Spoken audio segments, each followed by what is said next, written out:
በርሜል ቅዱስ ጊዮርጊስ አይዘጋም።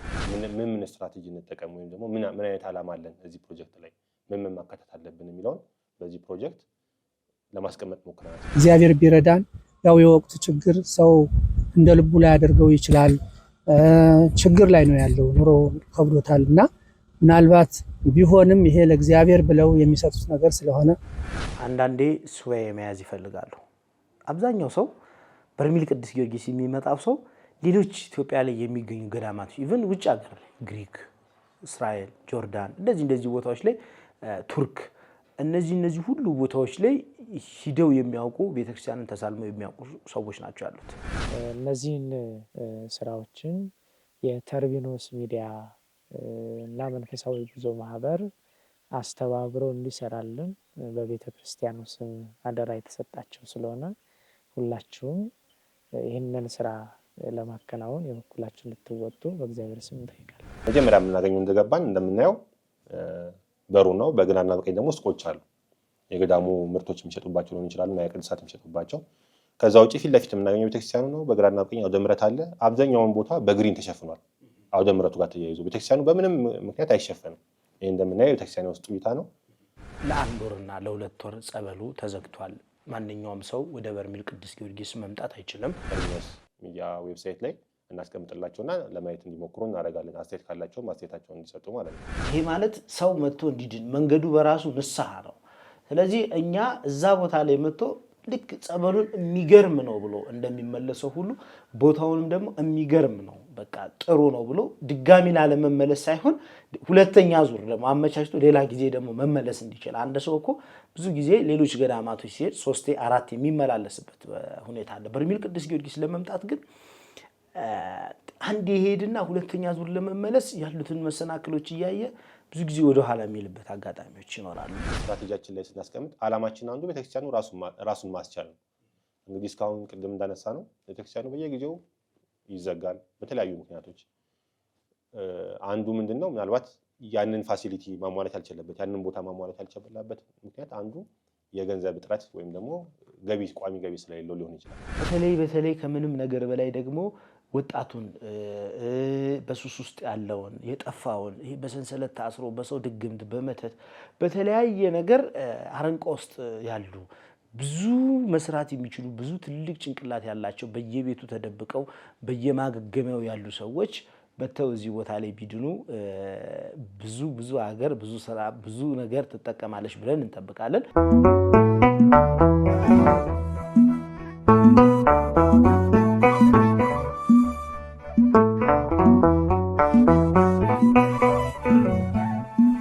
በስመ አብ ወወልድ ወመንፈስ ቅዱስ አሐዱ አምላክ አሜን አሜን። እስከዚህ ሰዓት ያደረሰን ልዑል እግዚአብሔር የተመሰገነ ይሁን። በመላው ዓለም የምትገኙ ውድ ኦርቶዶክሳውያን እንዴት ከረማችሁ? እንዴት ሰነበታችሁ? በያላችሁበት የእግዚአብሔር ሰላም ይብዛላችሁ። ተርቢኖስ ኦርቶዶክሳዊ ሚዲያን ሰብስክራይብ በማድረግ ቤተሰብ እንድትሆኑ ጥሪያችንን እናስተላልፋለን። ዛሬ አንድ ታላቅ የምስራች ይዘንላችሁ መጥተናል። በርሜል ቅዱስ ጊዮርጊስ አይዘጋም ይላል መሪ ቃላችን። በዚህ መሪ ቃል ተንተርሰን ለ3 ዓመታት ያክል በተአምረኛው በርሜል ቅዱስ ጊዮርጊስ ጸበል ስናደርግ የነበረው ጥናት ተጠናቆ እነሆ ዛሬ ለስራ ለፍሬ ሊበቃ ስራ ሊጀምር እያኮበኮበ መሆኑን ልናበስራችሁ ዛሬ ተገኝተናል። እስከ ፕሮግራማችን ፍጻሜ ድረስ አብራችሁ ቆዩ። በርሜል ቅዱስ ጊዮርጊስ ለምን ይዘጋል? ከ2015 ጀምሮ ለበርካታ ወራቶች ለ5 ወር፣ ለ6 ወር፣ ለ4 ወር እንዲሁም ለ1 ወርና ለ2 ወር ጸበሉ ተዘግቷል። ማንኛውም ሰው ወደ በርሜል ቅዱስ ጊዮርጊስ መምጣት አይችልም የሚሉና በሌሎች እንዲሁም ቦታው ላይ ስለማይመለከታቸው ነገር ሐሳብ በሚነዙ ሰዎች በተለያየ ሚዲያዎችም ስለ በርሜል ቅዱስ ጊዮርጊስ ትችቶች ሲቀርቡ ይስተዋላሉ። እኛም ይህንን ትችት ለመቅረፍ ለማስወገድ እንግዲህ ቦታው ላይ ከነበረን ቆይታ ቦታው ላይ ካለን ኃላፊነት ተንተርሰን አገረ ስብከቱን ሰበካ ጉባኤውንና ወረዳ ቤተ ክህነቱን በማናገር ለቦታው መፍትሄ ይሆናል ብለን ያሰብናቸውን ስራዎች እኛም በግል ስናጠና ያቆየናቸውን ስራዎች ዛሬ በሚዲያ ይፋ ልናደርግና ሁሉም ህዝበ ክርስቲያን እንዲሳተፍበትና ከዚህ በኋላ ስር ነቀል የሆነ ለውጥ በበርሜል ቅዱስ ጊዮርጊስ ላይ ለናመጣ ህዝበ ክርስቲያን ወደዛ ቦታ መጥቶ እንዳይጉላላ ህዝበ ክርስቲያን መምጣት እየፈለገ ዛ ቦታ ላይ መምጣት አትችልም ተብሎ እንዳይቀር እነዚህንና ሌሎች በጣም እጅግ ሰፊ የሆነ ሐሳብ ያለውን ዲዛይን ይዘን ተገኝተናል ማለት ነው። በዚህ ጉዳይ ላይ ባልደረባችን እንዲሁም ደግሞ ባለሙያ አርኪቴክት ዮናስ አዘነ ከኛ ጋር ቆይታ የሚያደርግ ይሆናል። አብራችን ቆዩ። ዮኒዬ እንኳን ደህና መጣ። እንኳን ደህና ቆየኝ። ሶል በጣም ነው የሚያምረው፣ እያየሁት ነው። ይሄ ከላይ ሲታይ ነው ቶፑ። ከላይ ሲታይ አጠቃላይ ሳይቱ ላይ ምን ያካትታል የሚለውን ሙሉ ዲቴል የሚያሳይ ፕላን ነው። እስኪ ስለ በርሜል ቅዱስ ጊዮርጊስ ማስተር ፕላን ዲዛይን እዚህ ጋር ከምናየውም ባሻገር እስኪ ያለውን ሂደትና ያለውን እውነታ ለተመልካቾች ከሙያ አንፃር አጋራለን። እሺ፣ በጣም ጥሩ። ያው ስንነሳ ከችግር ነው የተነሳ ነው። መጀመሪያም ከአንተ ጋርም ስናወራ ከሌሎች ሰዎች ጋርም ስናወራ ቦታው ላይ ብዙ ችግሮች አሉ። እንደውም ቀድመ ብታነሳቸው ጥሩ ነው ብዬ አስቤ ነበር። ምናልባት አብረህ ብታነሳቸው በተለይ ከ2015 ጀምሮ ቦታው ላይ ብዙ ችግሮች አሉ። እኛም እንደሰማነው በጥናትም እንዳየነው ማለት ነው። እነዚያ ችግሮች ናቸው ወደዚህ መፍትሄ እንድንመጣ ያደረገን ማለት ነው፣ ወይ ደግሞ ወደዚህ ዲዛይን እንድንመጣ ያደረገን። ስለዚህ እነሱ ችግሮች ብናነሳቸው ጥሩ ይመስለኛል እና እኛም ከሰማናቸው አንፃር ምናልባት እናንተም በቦታው ላይ ስለነበራችሁ በደንብ ስለምታውቁት ከችግሮቹ ተነስተን ወደዚህ ብንመጣ ጥሩ ነው። አዎ፣ አንደኛ ቦታው ላይ ከፍተኛ የሆነ የማረፊያ ችግር አለ፣ የሽንት ቤት ችግር አለ፣ የመጠጥ ውሃ አቅርቦት ችግር አለ። ትልቁ ችግር ግን በርሜል ቅዱስ ጊዮርጊስ ላይ የበርሜል ቅዱስ ጊዮርጊስ ቦታ ጠባብ ነው፣ የቤተ ክርስቲያኑ ክልሉ ማለት ነው። እና በቦታ ችግር ብዙ ስራዎችን አልፈን እንዳንሰራ ብዙ ውጣ ወረዶችን አልፈናል። ማለት እንዳንሰራ ተደርገናል። አንደኛ እዛው ነው ማለት ቤተልሔሙ ላይ ቤተልሔሙ የቤተክርስቲያኑ ቤተልሔም ቤተክርስቲያን የተሰራበት ቤተልሔሙና የድሮ ቤተክርስቲያን ከቤተልሔሙ ከ10 ሜትር 10 ሜትርም አይሞላም 10 ሜትር ርቀት ላይ የግለሰብ ቤት ነው ያለው። ይሄ ያኔ ቦታው ላይ በነበረው ወቅት ለመጀመሪያ ጊዜ ቤተክርስቲያን ተደርጎ ሲከለል በወቅቱ በዚህ ደረጃ ጸበሉ ገኖ ጸበል ይወጣል እንደዚህ አይነት ዓለም አቀፍ ይሆናል ተብሎ ግምት አልነበረው። ስለዚህ ቤተክርስቲያኑ ከልሎት የነበረው ልክ እንደ ማንኛውም የገጠር ቤተክርስቲያን ውስን ቦታዎችን ነበረ። ዛሬ ግን ህዝበ ክርስቲያን ሲበዛ ህዝቡ በጣም ብዙ ህዝብ በዚህ ታምረኛ ጸበል ምክንያት ወደ ቦታው ሲመጣ ከፍተኛ የሆነ የቦታ እጥረት ገጠመው ማለት ነው። እና በርሜል ቅዱስ ጊዮርጊስ 3 ትልልቅ አዳራሽ ብሰራ ቦታው ይሞላል። ቤተክርስቲያን ትልቅ ሂውጅ ቤተክርስቲያን ለስራ ብትል አሁን ባለው ቦታ ላይ ቤተክርስቲያን መስራት አትችልም። ለዛም ነው እኛም ረጅም ጊዜ የፈጀ ይህንን ጥናት ወስደን ከዚህ በኋላ እንግዲህ ይሄ ፕላን የሚያርፍበት ቦታ በጥናት ተረጋግጦ ቀጥታ ቤተክርስቲያኑ ለዚህ ማስተር ፕላን ማስፋፊያ የሚሆን ቦታ ጥያቄ አቅርበን ተቀባይነት አግኝተናል። እና እኛም ይሄንን ማስተር ፕላን እንግዲህ በተለያየ አካባቢ ላይ ባሉ ሰዎች ስራውን ለመጀመር ኦልሬዲ ዝግጅታችንን አጠናቀናል ማለት ነው። እና እነዚህ ችግሮች የአዳራሽ ማረፊያ የለም፣ በቂ ሽንት ቤት የለም፣ በቂ የሚባል የውሃ የመጠጥ ውሃ ሰዎች ንጽህናቸውን የሚጠብቁበት ቦታ ሙቀት ነው። ሙቀት እንደመሆኑ መጠን ደግሞ እያንዳንዱ ሰው ማግኘት ያለበት ራሱን የቻለ አቅርቦት አለ። እነዚህ ነገሮች ለማድረግ ምቹ አይደለም ይሄ ቦታ እና አሁን እኛ ከዚህ አንፃር እኔ ሚዲያ ከጀመርኩኝ ጉዞ ከጀመርኩኝ ጀምሮ በፊት እዛም እያለን በተቻለን አቅም ቦታው እንዳይዘጋ ከአስተባባሪዎች ጋር እየሆኑ ሰዎችን በማስተባበር አንዳንድ ስራዎችን ስንሰራ ቆይተናል። ሆኖም ሚዲያ ላይም ከመጣን በኋላ ቢያንስ ይሄ ቦታ እንዲህ ባለ መልኩ እንዲሰራ ፍላጎት አለን እኛ ከምንም በላይ ከምን ጊዜውም በላይ ማለት ነው። እግዚአብሔር ይመስገን ወደፊት ህዝበ ክርስቲያንም የሚያየው ነው። ተጨባጭ ነገር ይዘን ሳልመጣ ቦታው ላይ የሚወርድ ትክክለኛ ተግባራዊ የሚሆን ነገር በአግባቡ እኛ ተጠያቂ ማንሆንበትን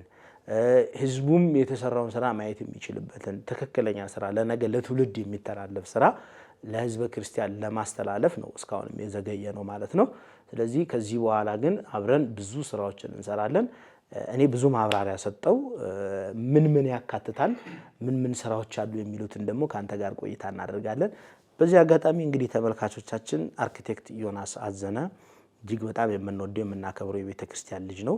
በጣም ከባህር ዳር የከተማዋን ማስተር ፕላን ጀምሮ እንዲሁም የተለያዩ አብያተ ክርስቲያን ዲዛይኖችን አሁን አዲስ አበባ ላይም እንዲሁም ሌሎች ክልል ከተማዎች ደቡብ ላይ፣ አማራ ክልል ላይ፣ ኦሮሚያ ክልል ላይ በጣም በርካታ የቤተ ክርስቲያን ስራዎችን እንዲሁም ከተማ ላይ የሚገኙ አፓርታማዎችን ሪልስቴቶች ላይ የሚሰራ ውድ የሆነ የቤተ ክርስቲያን ልጃችን እጅግ በጣም ቀና የሆነ ልጅ ነው። ይህንን ስራ ስነግረው በዚህ አጋጣሚ መመስከር ስላለብኝ ነው።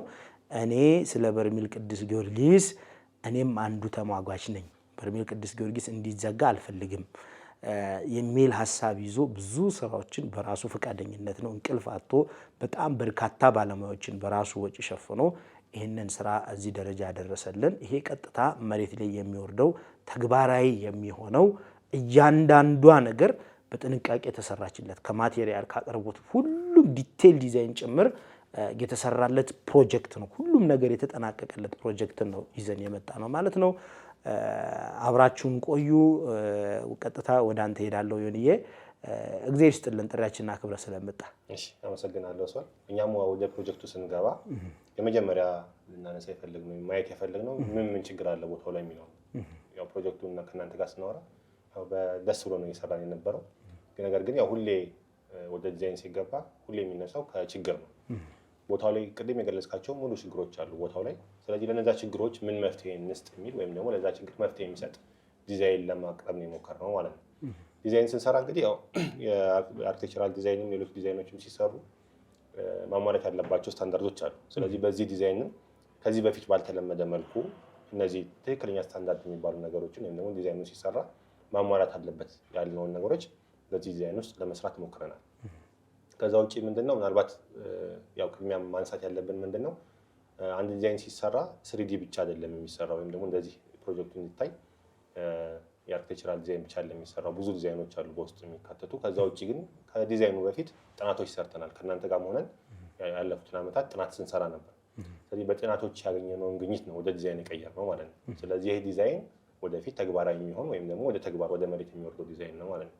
ስለዚህ እስካሁን የሄድንበትን መንገድ ወይም ደግሞ እስካሁን የሄድንበትን ፕሮሰስ ለማስረዳት ያህል መጀመሪያ ያዘጋጀነው እንግዲህ ከጥናቱ በኋላ ስትራቴጂክ ፕላን ምን ስትራቴጂ እንጠቀም ወይም ደግሞ ምን አይነት ዓላማ አለን እዚህ ፕሮጀክት ላይ ምን ማካተት አለብን የሚለውን በዚህ ፕሮጀክት ለማስቀመጥ ሞክረናል። ስለዚህ ያንን ስትራቴጂክ ፕላን ካስቀመጥን በኋላ ማስተር ፕላን ያስቀመጥነው ቅድም እንዳነሳ ነው ምንድነው ቦታ ችግር አለበት። ስለዚህ ያንን ቦታ ችግር ለመፍታት ምን ስትራቴጂዎችን እንጠቀም የሚለውን ካነሳን በኋላ ቦታ መረጣ የገባ ነው።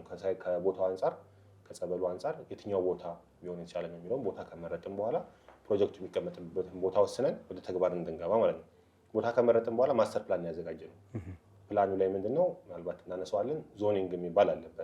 እንደ ቤተክርስቲያን ስርዓትም እንደ ስታንዳርድ እንደ ኢንተርናሽናል ስታንዳርድ አርክቴክቸራል ዞኒንግ የሚባል ነገር አለ። የትኛው ፈንክሽን ወይም የትኛው አገልግሎት ከየትኛው ጋር ይሁን የሚለውን ለማስቀመጥ ያህል ዞኒንግ ነው። ከማስተር ፕላን በኋላ ዞኒንግ ነው ያስቀመጥነው። ከዛ ሳይት ፕላን እያለን ወደ ዲቴይል ዲዛይኖች ገብተን እዚህ መጨረሻ ላይ ደርሰናል ማለት ነው። ስለዚህ ከዞኒንጉ ሊጀምርና ምናልባት ያለፈውን ነው ሂደት የስትራቴጂክ ፕላኑ ሌላውንም ከፈለጉ ሰዎች ወደፊት ምናልባት በተርቢኖስ ሚዲያ ዌብሳይት ላይ እናስቀምጥላቸውና ለማየት እንዲሞክሩ እናደርጋለን። አስተያየት ካላቸው አስተያየታቸውን እንዲሰጡ ማለት ነው። እነሆ በርካታ ቀናቶችን የዘለቀው ታላቁ የአብይ ጾም ሊገባደድ ቀናቶች ቀሩት።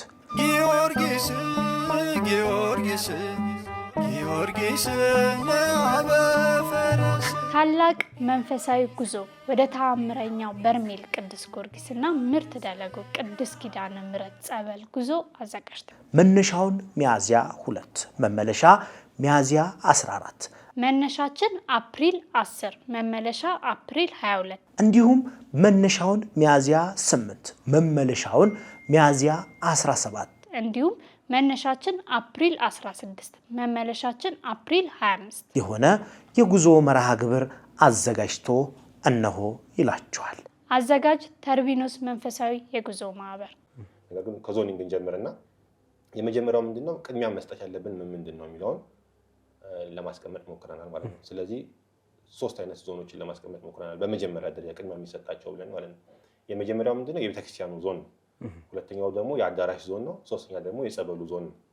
ሌሎቹ ከዛ በኋላ የሚመጡ ስለሆኑ ማለት ነው። ስለዚህ የቤተክርስቲያኑ ዞን እንዴት ማድረግ አለብን የሚለው ላይ ምናልባት እዚህ ላይ ያየን እንድንረዳ ሴንተር ላይ ወይም ደግሞ መሀከል ላይ ፎካል ፖይንታችን ወይም ደግሞ መጀመሪያ እይታችን ማረፍ አለበት ብለን ያሰብነው የቤተክርስቲያኑ ዞን ነው። ስለዚህ ከዛ አንፃር ከዲዛይን አንፃር መሀከል ላይ አድርገነው ከውጭ እንደተገባ ፊት ለፊት እዚህ ጋር እንደምናየው ፊት ለፊት የቤተክርስቲያኑ እንድናይ ቤተክርስቲያን እንድናገኝ አድርገን ዲዛይን ለማድረግ ሞክረናል ማለት ነው። ከዛ ጋር ደግሞ አብሮ የሚሄዱ ነገሮች አሉ። ለምሳሌ ቤተልሔም፣ የስብከተ ወንጌል አዳራሽ፣ አውደ ምህረት የመሳሰሉት የቤተክርስቲያን ዞን ውስጥ ያሉ ናቸው። ስለዚህ እነሱም አብረው ሴንተር ላይ የሚገኙ በምናየው መልኩ ለምሳሌ መካከል ላይ ቤተክርስቲያን አለ፣ ከሱ ፊት ለፊት አውደ ምህረት አለ፣ በላይ በኩል ቤተልሔም አለ፣ በታች በኩል የስብከተ ወንጌል አዳራሽ አለ። በጀርባ በኩል ደግሞ ጳጳሳት ብዙ ጊዜ ስለሚመጡ ወደዛ ቦታ ጳጳሳት የሚያርፉበት ቦታ አለ። ስለዚህ ሴንተሩን ይዘን የቤተክርስቲያኑ ወይም ደግሞ ፎካል ፖይንት የምንለው ወይም ደግሞ እይታችን መጀመሪያ ሊያርፍበት ይገባል ያልነውን የቤተክርስቲያኑ ቦታ መሀል ላይ አድርገናል ማለት ነው። ከዛ በሁለት በኩል ነው የከፈልነው ዲዛይን። በታች በኩል የጸበሉ ቦታ፣ ጸበሉ አክቹዋሊ አሁን የሚገኝበት ቦታ ነው። በላይ በኩል ደግሞ አዳራሽ ቦታ ማለት ነው። ይህን ያደረግነው አንደኛ ከስታንዳርድም አንጻር የትኛው ጋር መሆን አለበት የሚለውን ለመወሰን ነው። ሁለተኛ ደግሞ ጸበሉ ከሚታረፍበት ቦታ ወይም ደግሞ በጣም አክቲቪቲ ካለበት ቦታ እንዲርቅ ስለፈለግን ነው። ስለዚህ ጸበሉን ለብቻው በቀኝ በኩል አደረግነው፣ የአዳራሹን ደግሞ በላይ በኩል በግራ በኩል ማለት ነው። እንደዛ ነው ያስቀመጥነው። ስለዚህ በላይ በኩል የምታያቸው እነዛ አራቱ አዳራሽ ናቸው። ከሱ በኋላ ደግሞ ሽንት ቤቶች አሉ ማለት ነው። ከሱ ፊት ለፊት እና በቤተክርስቲያኑ እና በአዳራሹ መካከል የሱባኤ ቦታ አለ። ስለዚህ ይሄ ደግሞ ሁለቱን እንዲለይልን አድርገን ነው። ለምሳሌ ቤተክርስቲያን አለ፣ ከቤተክርስቲያን ቀጥሎ አዳራሽ አለ። ስለዚህ ሁለቱን መሀል ላይ የሚለይልን ነገር የሱባኤ ቦታ ማለት ነው። እሱ ሁለቱን የሚያማከለ ማለት ነው። ከአዳራሽ ሱባኤ ቤት ስለሚገባ ዝምታም ስለሚፈለግ በሁለቱ መካከል ሱባኤ ቤት እንዲኖር አድርገናል ማለት ነው። ከዛ ውጪ እንደገባን ወደ አዳራሽ ስንሄድ የቢሮዎች መግለጫ የሚሰጥበት አዳራሽ አብረን አስቀምጠናል ማለት ነው። ለምሳሌ አንድ ሰው ከውጭ መጣ፣ ፓርኪንግ አለን። ለምሳሌ ከላይ ፓርኪንግ እንዳረፈ እግሩን ታጥቦ እንደገባ መመዝገብ ሊያስፈልግ ይችላል። እቃ ካለው እቃ በሴኩር ሆኖ እንዲቀመጥለት የሚፈልግ እቃ ካለ እነሱ የሚቀመጥበት እነሱ የሚመዘገብበት እና ሜይ ቢ ያኛውን አዳራሹን ቦታ ማኔጅ ሊያደርግ የሚችል ሰው ያለበት ቦታ ለመስጠት ሞክረናል ማለት ነው። በቀኝ በኩልም ደግሞ ስንመጣ እንዲሁ ወደ ጸበሉ ዳይሬክት አክሰስ ማግኘት የምንችልበት አክሰስ ሮድ ወይም ደግሞ የሮድ ኔትወርክም አብረን አስቀምጠናል ማለት ነው። ስለዚህ እነዚህ ሶስቱ መሰረታዊ የምንላቸው ናቸው። ስለዚህ ጸበሉ አለ፣ ቤተክርስቲያኑ አለ፣ አዳራሹ አለ ማለት ነው። ከዛ ተጨማሪ የሱባኤ ቤት እያልን ጸበል መጠጫ እያልን በኋላ ላይ ዲቴል ስለምናያቸው ነው እነሱን ለማስቀመጥ ሞክረናል። ምግብ ቤቶች አሉ፣ ያስቀመጥናቸው ምግብ ቤቶች አሉ። ከዛ እነዚህን ካስቀመጥን በኋላ ሌላ ምንድነው ስትራቴጂያችን ላይ ስናስቀምጥ አላማችን አንዱ ቤተክርስቲያኑ ራሱን ማስቻል ነው። እንግዲህ እስካሁን ቅድም እንዳነሳ ነው ቤተክርስቲያኑ በየጊዜው ይዘጋል በተለያዩ ምክንያቶች። አንዱ ምንድነው ምናልባት ያንን ፋሲሊቲ ማሟላት ያልቻለበት ያንን ቦታ ማሟላት ያልቻለበት ምክንያት አንዱ የገንዘብ እጥረት ወይም ደግሞ ቋሚ ገቢ ስለሌለው ሊሆን ይችላል። ስለዚህ ቤተክርስቲያኑ ራሱን ችሎ ለሌላም የሚተርፍበት አቅም አለው። ምክንያቱም አካባቢውን ስናጠና አካባቢው ላይ ምርቶች አሉ። ለምሳሌ ሰሊጥ ምርት፣ የቅባት እህሎች ምርቶች አሉ። ስለዚህ እሱን ተጠቅሞ ገዳሙ ራሱን የሚችልበት መንገድ ለምን አንፈጥርም የሚል ጥናቱ ላይ አብረን ያጠናን ስለነበረ አንድ ለምሳሌ የዘይት ማምረቻ ፋብሪካ አካባቢው ላይ በቂ የሰሊጥ ምርት ስላለ ያንን ምርት አምጥቶ የሚያመርትበት። ስለዚህ አራተኛ ምን ፈንክሽን ጨመርን ወይም አራተኛ ምን ዞኒንግ ጨመርን? የገቢ ማስገኛ ብለን ራሱን ማኑፋክቸሪንግ ያለበት አንድ ዞን ለማስቀመጥ ሞከርን ማለት ነው። ሌላው አብረን ማንሳት የፈለግነው ምንድን ነው መሶንም ከዚህ በፊት ስታነሱ ስለነበረ ሱሰኞች በጣም ወደ ቦታ ሄደው ብዙ በረከት ያገኛሉ፣ ከሱሳቸው ይላቀቁበታል። ዲቴል ደግሞ እናንተ በጣም ታውቁታላችሁ። ስለዚህ ከዛ ውጭ ደግሞ ከግቢው ውጭ ወይም ደግሞ እዛው ግቢው አካባቢ ለምን አብረን የሱሰኞች ማገገሚያ ጣቢያ ወይም ሴንተር ለምን አናረግም በሚል ደግሞ ተጨማሪ ፈንክሽን አምስተኛ እሱን ለማስቀመጥ ሞክረናል ማለት ነው። ቦታው ላይ ከ20 እስከ 30 የሚሆኑ ካህናት ያገለግላሉ። ለእነሱም ደግሞ ሰብሰብ ብለው አገልግሎቱ ሳይቋረጥ በቋሚነት እዛ ሆነው ሜይ ቢ ምናልባት ከማኑፋክቸሪንግ ላይ እያገለገሉ ልጆቻቸውን ቤተሰቦቻቸውን እዛ ላይ እያገለገሉ እየሰሩ ቦታው ላይ የሚያገለገሉ የሚኖሩበት ሰብሰብ ብለው የሚኖሩበት አንድ ፈንክሽንን ተጨማሪ አድርገናል ማለት ነው። ሌላ መሰረታዊ ብለን ያሰብነው ምንድነው የቦታው ሌላ መሰረታዊ ችግር የውሃ ችግር ነው። ስለዚህ ተጨማሪ ምን አድርገናል እዛ ላይ የውሃ ታንከር እና የውሃ ደግሞ የውሃ ቁፋሮ ስራ ወይም ደግሞ የውሃ ማመንጨት ስራ እሱንም አብረን ሰርተናል ማለት ነው። እሱም መኖር አለበት ብለን ምክንያቱም ይህንን ሰፊ ቦታ ማልማት የምንፈልግ ከሆነ ይሄ ሁሉ ሰው ለምሳሌ አዳራሾቻችን እስከ 10,000 ሰው መያዝ የሚችሉ ናቸው በስታንዳርድ ማለት ነው። ምናልባት ደግሞ ሰው ቢጨናነቅ ደግሞ ከስታንዳርድ በታች አውርደ ነው ከዛ በላይ እስከ 12,000 ሰው መያዝ ይችላሉ። ስለዚህ ይሄ ሁሉ ሰው ካለ አብሮ ለጽዳት ማኔጅ ለመጠጥ ውሃ እንዲሁም ደግሞ ሳይቱን ማኔጅ ለማድረግ ለምሳሌ የግሪነሪውን ማኔጅ ለማድረግ እነዚህ አይነት ነገሮች ውሃ ያስፈልጋል። ስለዚህ ውሃ ቁፋሮ ስራ አብረን እንሰራለን በሚል እሱንም አብረን ፕሮቫይድ አድርገናል በዲዛይኑ ላይ። ሌላ ምናልባት ወደ 500 የሚጠጉ ወደ 480 የሚሆኑ ሽንት ቤቶች አብሮ አሉ። ወደ 200 የሚሆኑ ሻወር ቤቶች አሉ ለንጽህና ለዚህ ሁሉ ሰው የሚሆኑ ማለት ነው። ከዛ የሚወጣውን ፍሳሽ ደግሞ ለምን ሴፕቲክ ታንክ ላይ ብቻ ለምን ይቀራል? አብረን ወደ ሌላ ዲዛይን ለምን አንቀይረውም በሚል አብረን ምን ፕሮቫይድ አድርገናል ማለት ነው። የባዮጋዝ ምርት ማምረቻ ማብለያ ጣቢያም አብረን ለማስቀመጥ ሞክረናል ማለት ነው። እነሱም በኋላ ላይ ዲቴል እናያቸዋለን ማለት ነው። ስለዚህ አጠቃላይ ሳይቱ ይህን ይመስላል። ሳይቱ ምናልባት እኛም ከሀገረ ስብከት ይህን ስሩ ተብሎ በተሰጠን እኛም ደግሞ ተጨማሪ ያስፈልጋሉ ያልናቸውን ጨምረን በዚህ አይነት መልኩ ሮድ ኔትወርኩ የተስተካከለ አክሰሶቹ ወይም ደግሞ ከአንዱ ቦታ ወደ አንድ ቦታ ለመሄድ በቂ የሆነ አክሰስ ያለው እስከ 70 መኪና ሊያቆም የሚችል ፓርኪንግ ያለው ይሄን ሁሉ ያሟላ በቂ ምግብ ቤቶች አሉት። ለገዳሙ የሚሆን ወፍጮ ቤት ያለው ሱቆች አሉት። ገዳሙ የሚያመርታቸውን ምርቶች እዛው የሚሸጥበት ለጸበልተኛ ሊሆን ይችላል አካባቢ ማህበረሰብ የሚሸጥበት ቦታ ያለው ይሄን ሁሉ ያሟላ ዲዛይን የሰራ ነው ማለት ነው። ስለዚህ እስካሁን ሄድንበትን ርቀት ለመግለጽ ያህል ከስትራቴጂክ ፕላን ተነስተን ዞኒንግ ሰርተን የትኞቹ ጋር ይሆን የሚለውን ከዛ ወደ ዲቴይል ዲዛይን የገባንበት ሁኔታ ያለው ማለት ነው። መልካም በጣም ትልቅ ማብራሪያ ነው የሰጠህን ዮኒዬ። ምንድነው ለምሳሌ ሰዎች ብዙ ጊዜ በርሜል ሲመጡ ምን አይነት ችግር ይቸገራሉ መሰለህ? አንዳንዴ ሱባኤ መያዝ ይፈልጋሉ።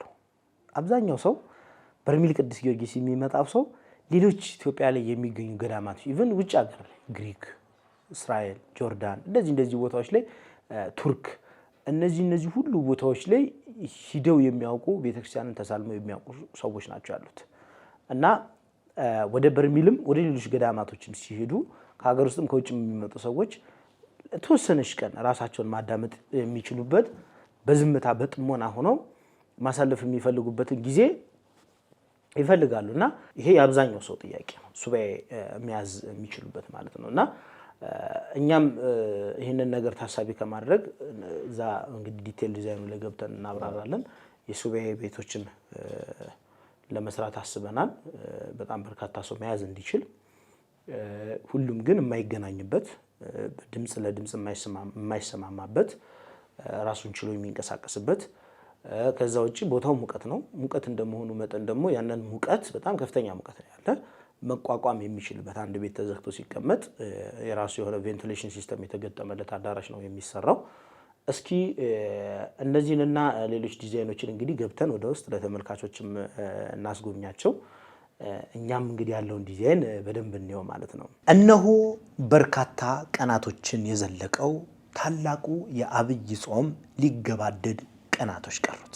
ጊዮርጊስ ጊዮርጊስ ጊዮርጊስ ለአበፈረስ ታላቅ መንፈሳዊ ጉዞ ወደ ተአምረኛው በርሜል ቅዱስ ጊዮርጊስና ምርት ደለጎ ቅዱስ ኪዳነ ምሕረት ጸበል ጉዞ አዘጋጅቷል። መነሻውን ሚያዝያ 2 መመለሻ ሚያዝያ 14 መነሻችን አፕሪል 10 መመለሻ አፕሪል 22 እንዲሁም መነሻውን ሚያዝያ 8 መመለሻውን ሚያዝያ 17 እንዲሁም መነሻችን አፕሪል 16 መመለሻችን አፕሪል 25 የሆነ የጉዞ መርሃ ግብር አዘጋጅቶ እነሆ ይላችኋል።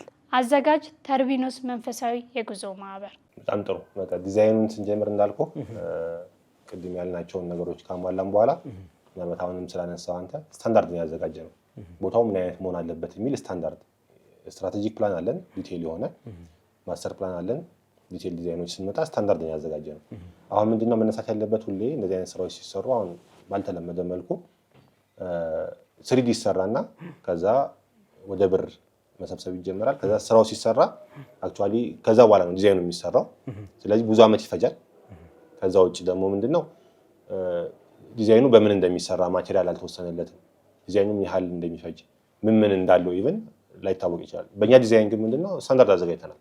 ስለዚህ አሁን ስላነሳው አንተ በዛው ለማንሳት ያህል ለምሳሌ ምን ማቴሪያል ነው የምንጠቀመው የሚለውን ከኢንተርናሽናል ስታንዳርድ አንጻር ቦታው ሞቃታማ ከመሆኑ አንጻር ማለት ነው ከኢንተርናሽናል ስታንዳርድ አንጻር ከዛ ውጭ ደግሞ ሎካል አቬሌብል ወይም ደግሞ እዛው ቦታው ላይ አቬይላብል የሆኑ ማቴሪያሎች ምንድን ናቸው የሚለውን ዲቴል ጥናት አጥንተን ማቴሪያሎችን ለዛ ለሙቀት መፍትሄ የሚሰጡ ናቸው። ስለዚህ ከኢንተርናሽናል ስታንዳርድ አንጻር ምን ማቴሪያል መጠቀም አለብን ለዚህ ቦታ ከሙቀቱ አንጻር የሚለውን በደንብ አይተናል። ሎካሊ አቬይላብል የሆኑ ማቴሪያሎች፣ ቦታው ላይ አቬይላብል የሆኑ ማቴሪያሎች ምንድን ናቸው የሚለውን አይተናል። ከዛ ውጪ ዩኒቨርሳሊ አግሪ የምናደርግበት የአርክቴክቸራል ስታንዳርዶች አሉ። ለምሳሌ ሁሉም እዚህ ላይ ያሉ ፈንክሽኖች ለአካል ጉዳተኞች ምቹ መሆን አለባቸው። ስለዚህ እነሱን ነገሮች ከግምት ውስጥ አስገብተናል። ስለዚህ ዲዛይኑ ላይ ስናይ ዲቴል ስናየው እያንዳንዱን እያብራራን እንሄዳለን ማለት ነው። ለምሳሌ ይሄ ቶታል ፕላኑ ነው። መጀመሪያ የምናገኘው እንደገባን እንደምናየው በሩ ነው። በግራና በቀኝ ደግሞ ሱቆች አሉ። የገዳሙ ምርቶች የሚሸጡባቸው ሊሆን ይችላሉ እና የቅዱሳት የሚሸጡባቸው። ከዛ ውጭ ፊት ለፊት የምናገኘው ቤተክርስቲያኑ ነው። በግራና በቀኝ አውደ ምሕረት አለ። አብዛኛውን ቦታ በግሪን ተሸፍኗል። አውደ ምሕረቱ ጋር ተያይዞ ቤተክርስቲያኑ በምንም ምክንያት አይሸፈንም። ይህ እንደምናየው የቤተክርስቲያኑ ውስጥ እይታ ነው።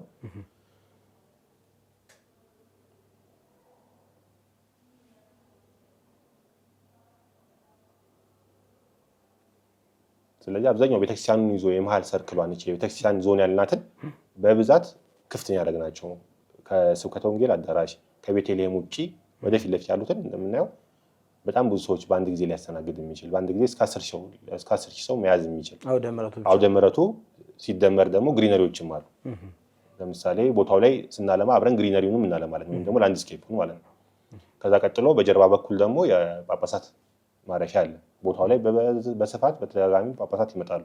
ምናልባት እናንተም እንዳነሳችሁት ሁለተኛ የጳጳሳት መቀመጫ ልታደርጓችሁ እያሰባችሁ ሁለተኛው መንበረ ጵጵስና የምዕራብ ጎንደር በርሜል ላይ እንግዲህ ይሆናል ብለን ነው የምናስበው እንደ እግዚአብሔር ፍቃድ። ስለዚህ ያንን አሁን ያሰባችሁትን ነገር ሊያሟላ የሚችል ለጳጳሳት ማረፊያ አብረን እዚህ ጋር ለማስቀመጥ ሞክረናል ማለት ነው።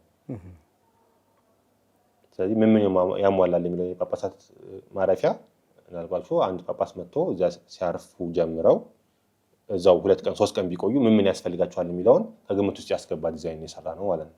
ስለዚህ 2-3 ቢመጡስ 4-5 9 10 እያሉ ቢመጡ ያንን ሁሉ ሊይዝ የሚችል ማለት ነው። ስለዚህ እያንዳንዱ የሰራናቸው ክፍሎች የቬንቲሌሽን ሲስተም አላቸው። ሁሉም ከቦታው ሙቀት አንጻር አስፈላጊ ስለሆነ በተቻለ አቅም ሰፋፊ መስኮቶች ለመጠቀም ሞክረናል። ከዛ በተጨማሪ ግን ያለውን ሙቀት ለመከላከል እያንዳንዱ ክፍል ላይ ኤሲ ሲስተሞች እንደገና የቬንቲሌሽን ሲስተሞች ይኖራሉ ማለት ነው። ቅድም ያነሳው ለሶል ከፊት ለፊት ያለው እንደምታየው ግሪነሪው ክፍት ነው ሙሉ ማለት ነው። በግራና በቀኝ ካሉ እንትኖች ካሉ ፈንክሽኖች ፊት ለፊቱ ክፍት ነው። ስለዚህ ሰው አንድ ላይ ተሰብስቦ ፊት ለፊት ያለውን መጠቀም ይችላል ማለት ነው። ሌላው በዚህ በላይ በኩል ቅድም ያነሳ ነው የአዳራሹን ሳይድ ነው ወይም ደግሞ ይሄ የማረፊያውን ሳይድ ማለት ነው። ስለዚህ ስንጀምር መጀመሪያ ላይ መመዝገቢያ ያልነው ክፍል አለ። ከዛ ውጪ በቤተክርስቲያኑና በአዳራሹ መካከል የሱባኤ ቤት አለ። ይሄ ሱባኤ ቤት 72 ወንድ 72 ሴት በአንድ ጊዜ ሊይዝ የሚችል ነው። በአጠቃላይ 144 ሰው ማለት ነው። እያንዳንዱ ሰው የራሱ የሆነ ክፍል ይኖረዋል። እያንዳንዱ ሰው የራሱ የሆነ ክፍል ውስጥ የራሱ የሆነ ቬንቲሌሽን ሲስተም ያለው የተጠቀመው ማቴሪያል ስቶን ነው። ስለዚህ ሙቀትን ወደ ውስጥ በደንብ ሊያስገባ የማይችል ነው። ስለዚህ እነሱን ከግምት ውስጥ ያስገባ እዚህ ጋር እንደምናየው ለምሳሌ አንድ ሰው ሱባኤ ቤት ውስጥ ሲገባ ምን ያስፈልገዋል የሚለውን ያሟላ ማለት ነው። ለምሳሌ ምንጣፍ ያስፈልገዋል። ስለዚህ የራሱ የሆነ ምንጣፎች ይኖራሉ፣ ሰሌኖች። ከዛ ውጪ ስላድኖች ይኖሩታል። ከዛ ውጪ ክፍሉ ራሱን የቻለ የቬንቲሌሽን ሲስተም ይኖረዋል እንደምናየው። ስለዚህ ይህን ሁሉ ያጠቃለለ አንድ ሱባኤ ቤት። ስለዚህ እያንዳንዱ ሰው የራሱ የሆኑ ክፍሎች አሉት። 72 ለወንድ 72 ለሴት 144 ክፍሎች የሱባኤ ክፍሎች አሉ ማለት ነው። ያ የሱባኤ ቤት ያለበት ቦታ ደግሞ ራሱን የቻለ አጥር አለው። ስለዚህ አንድ ሰው ገብቶ ያ ሱባኤን እስኪጨርስ ድረስ እዛ የሚያርፍበት ወይም ደግሞ እዛ የሚያሳልፍበት ስለሆነ በሌላ ሰው እንዳይረበሽ ወደ ውስጥ ሌላ ሰው እንዳይገባበት ራሱን የቻለ አጥር አለ። ግሪነሪው በደንብ የተሰራ ምናልባት ዛፎችም ስላሉት ቬንቲሌት ሊያደርግ የሚችል። ከዛ ውጭ ደግሞ እዛ ሲኖሩ ሽንት ቤት ያስፈልጋቸዋል። ስለዚህ መታጠብ ሲፈልጉ ጠዋት ተነስተው ሽንት ቤት ሲፈልጉ እዛው ለወንድም ለሴትም እያደረግን በቂ ሽንት ቤት ፕሮቫይድ አድርገንላቸዋል ማለት ነው ለሱባኤ ቤቶቹ። ስለዚህ ከዛ ግቢ አይወጡም ማለት ነው። ስለዚህ በቂ ውሃ ይኖራቸዋል፣ ሽንት ቤት ይኖራል ማለት ነው። ስለዚህ ለወንዶቹም ለሴቶቹም በዚህ አይነት መልኩ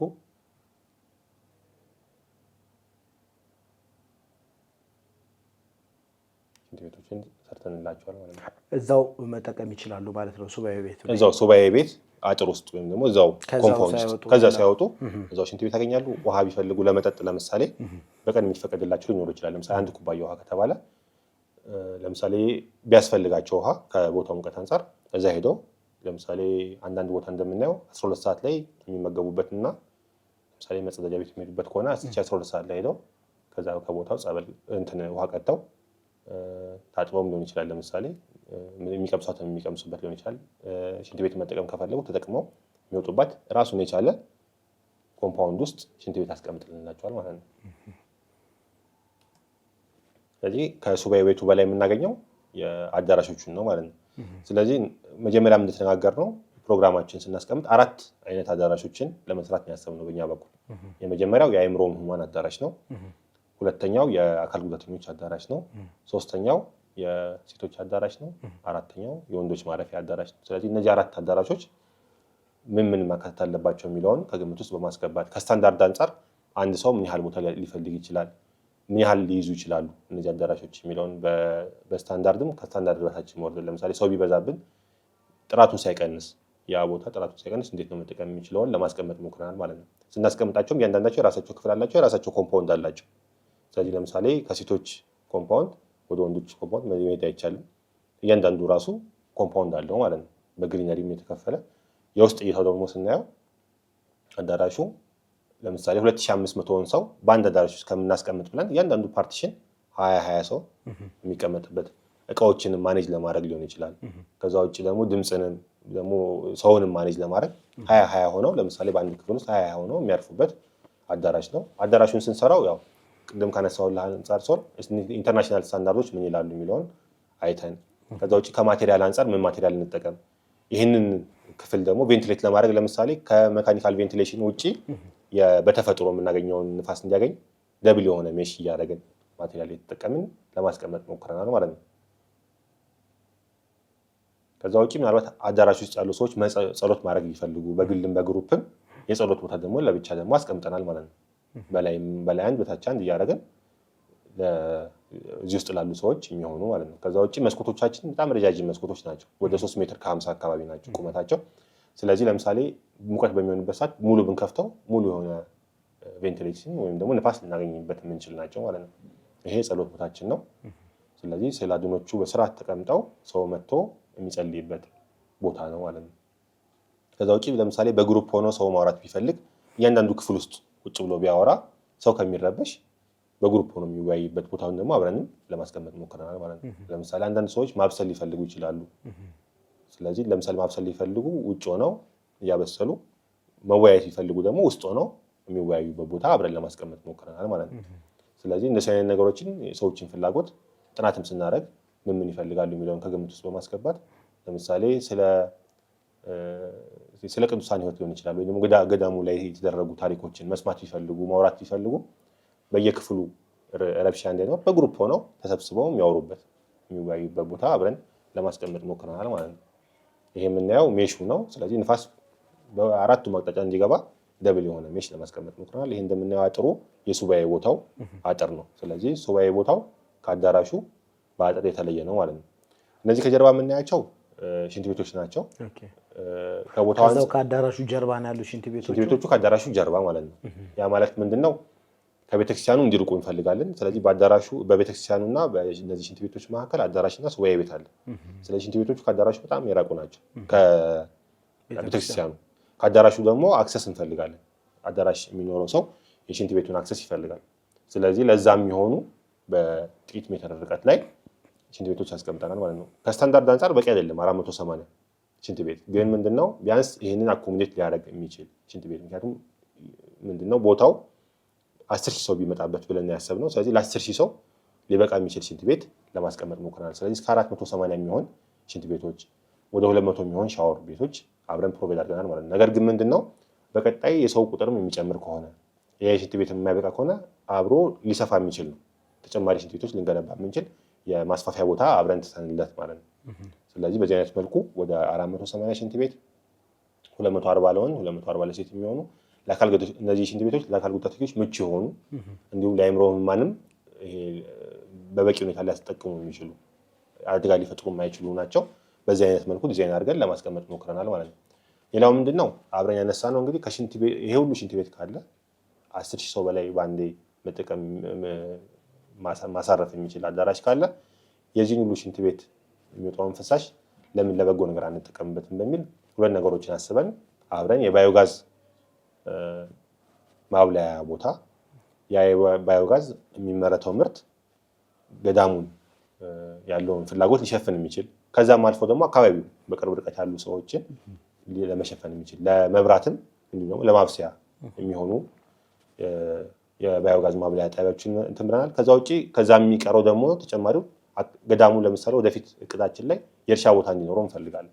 ስለዚህ ለዛ የሚሆን ማዳበሪያ ልናመርትበት የምንችል አብረን በዛው ላይ በፕሮሰስ አድርገን ማዳበሪያ ልናመርትበት የሚችል ነው። ስለዚህ ያለውንም የገዳሙን ፍሳሽ ለበጎ ነገር ብንጠቀምበት ብለን በዚህ አይነት መልኩ አስበን የባዮጋዝ ማብለያ ጣቢያ አብረንም ዲዛይን አድርገናል ማለት ነው። ስለዚህ ይህ የምናየው መስመሩ ከሽንት ቤቶቹ መጥቶ ወደ ባዮጋዝ ማጠራቀሚያ ወደ ሴፕቲክ ታንኩ መጥቶ ወደ ባዮጋዝ ማብለያው ጣቢያ ይላል። ከዛ የሚወጣውን ደግሞ ምርት ደግሞ ለገዳሙም ለአካባቢው ማህበረሰብ እንጠቀማለን ማለት ነው። ስለዚህ ሌላ አብረን ምንድነው ፕሮቫይድ ያደረግነው ሰው ጸበል መጠጣት ሲፈልግ ከዚህ በፊት የነበረው ምንድነው በየጫካውም በየሜዳውም ጸበል ይጠጣ ነበር ሰው።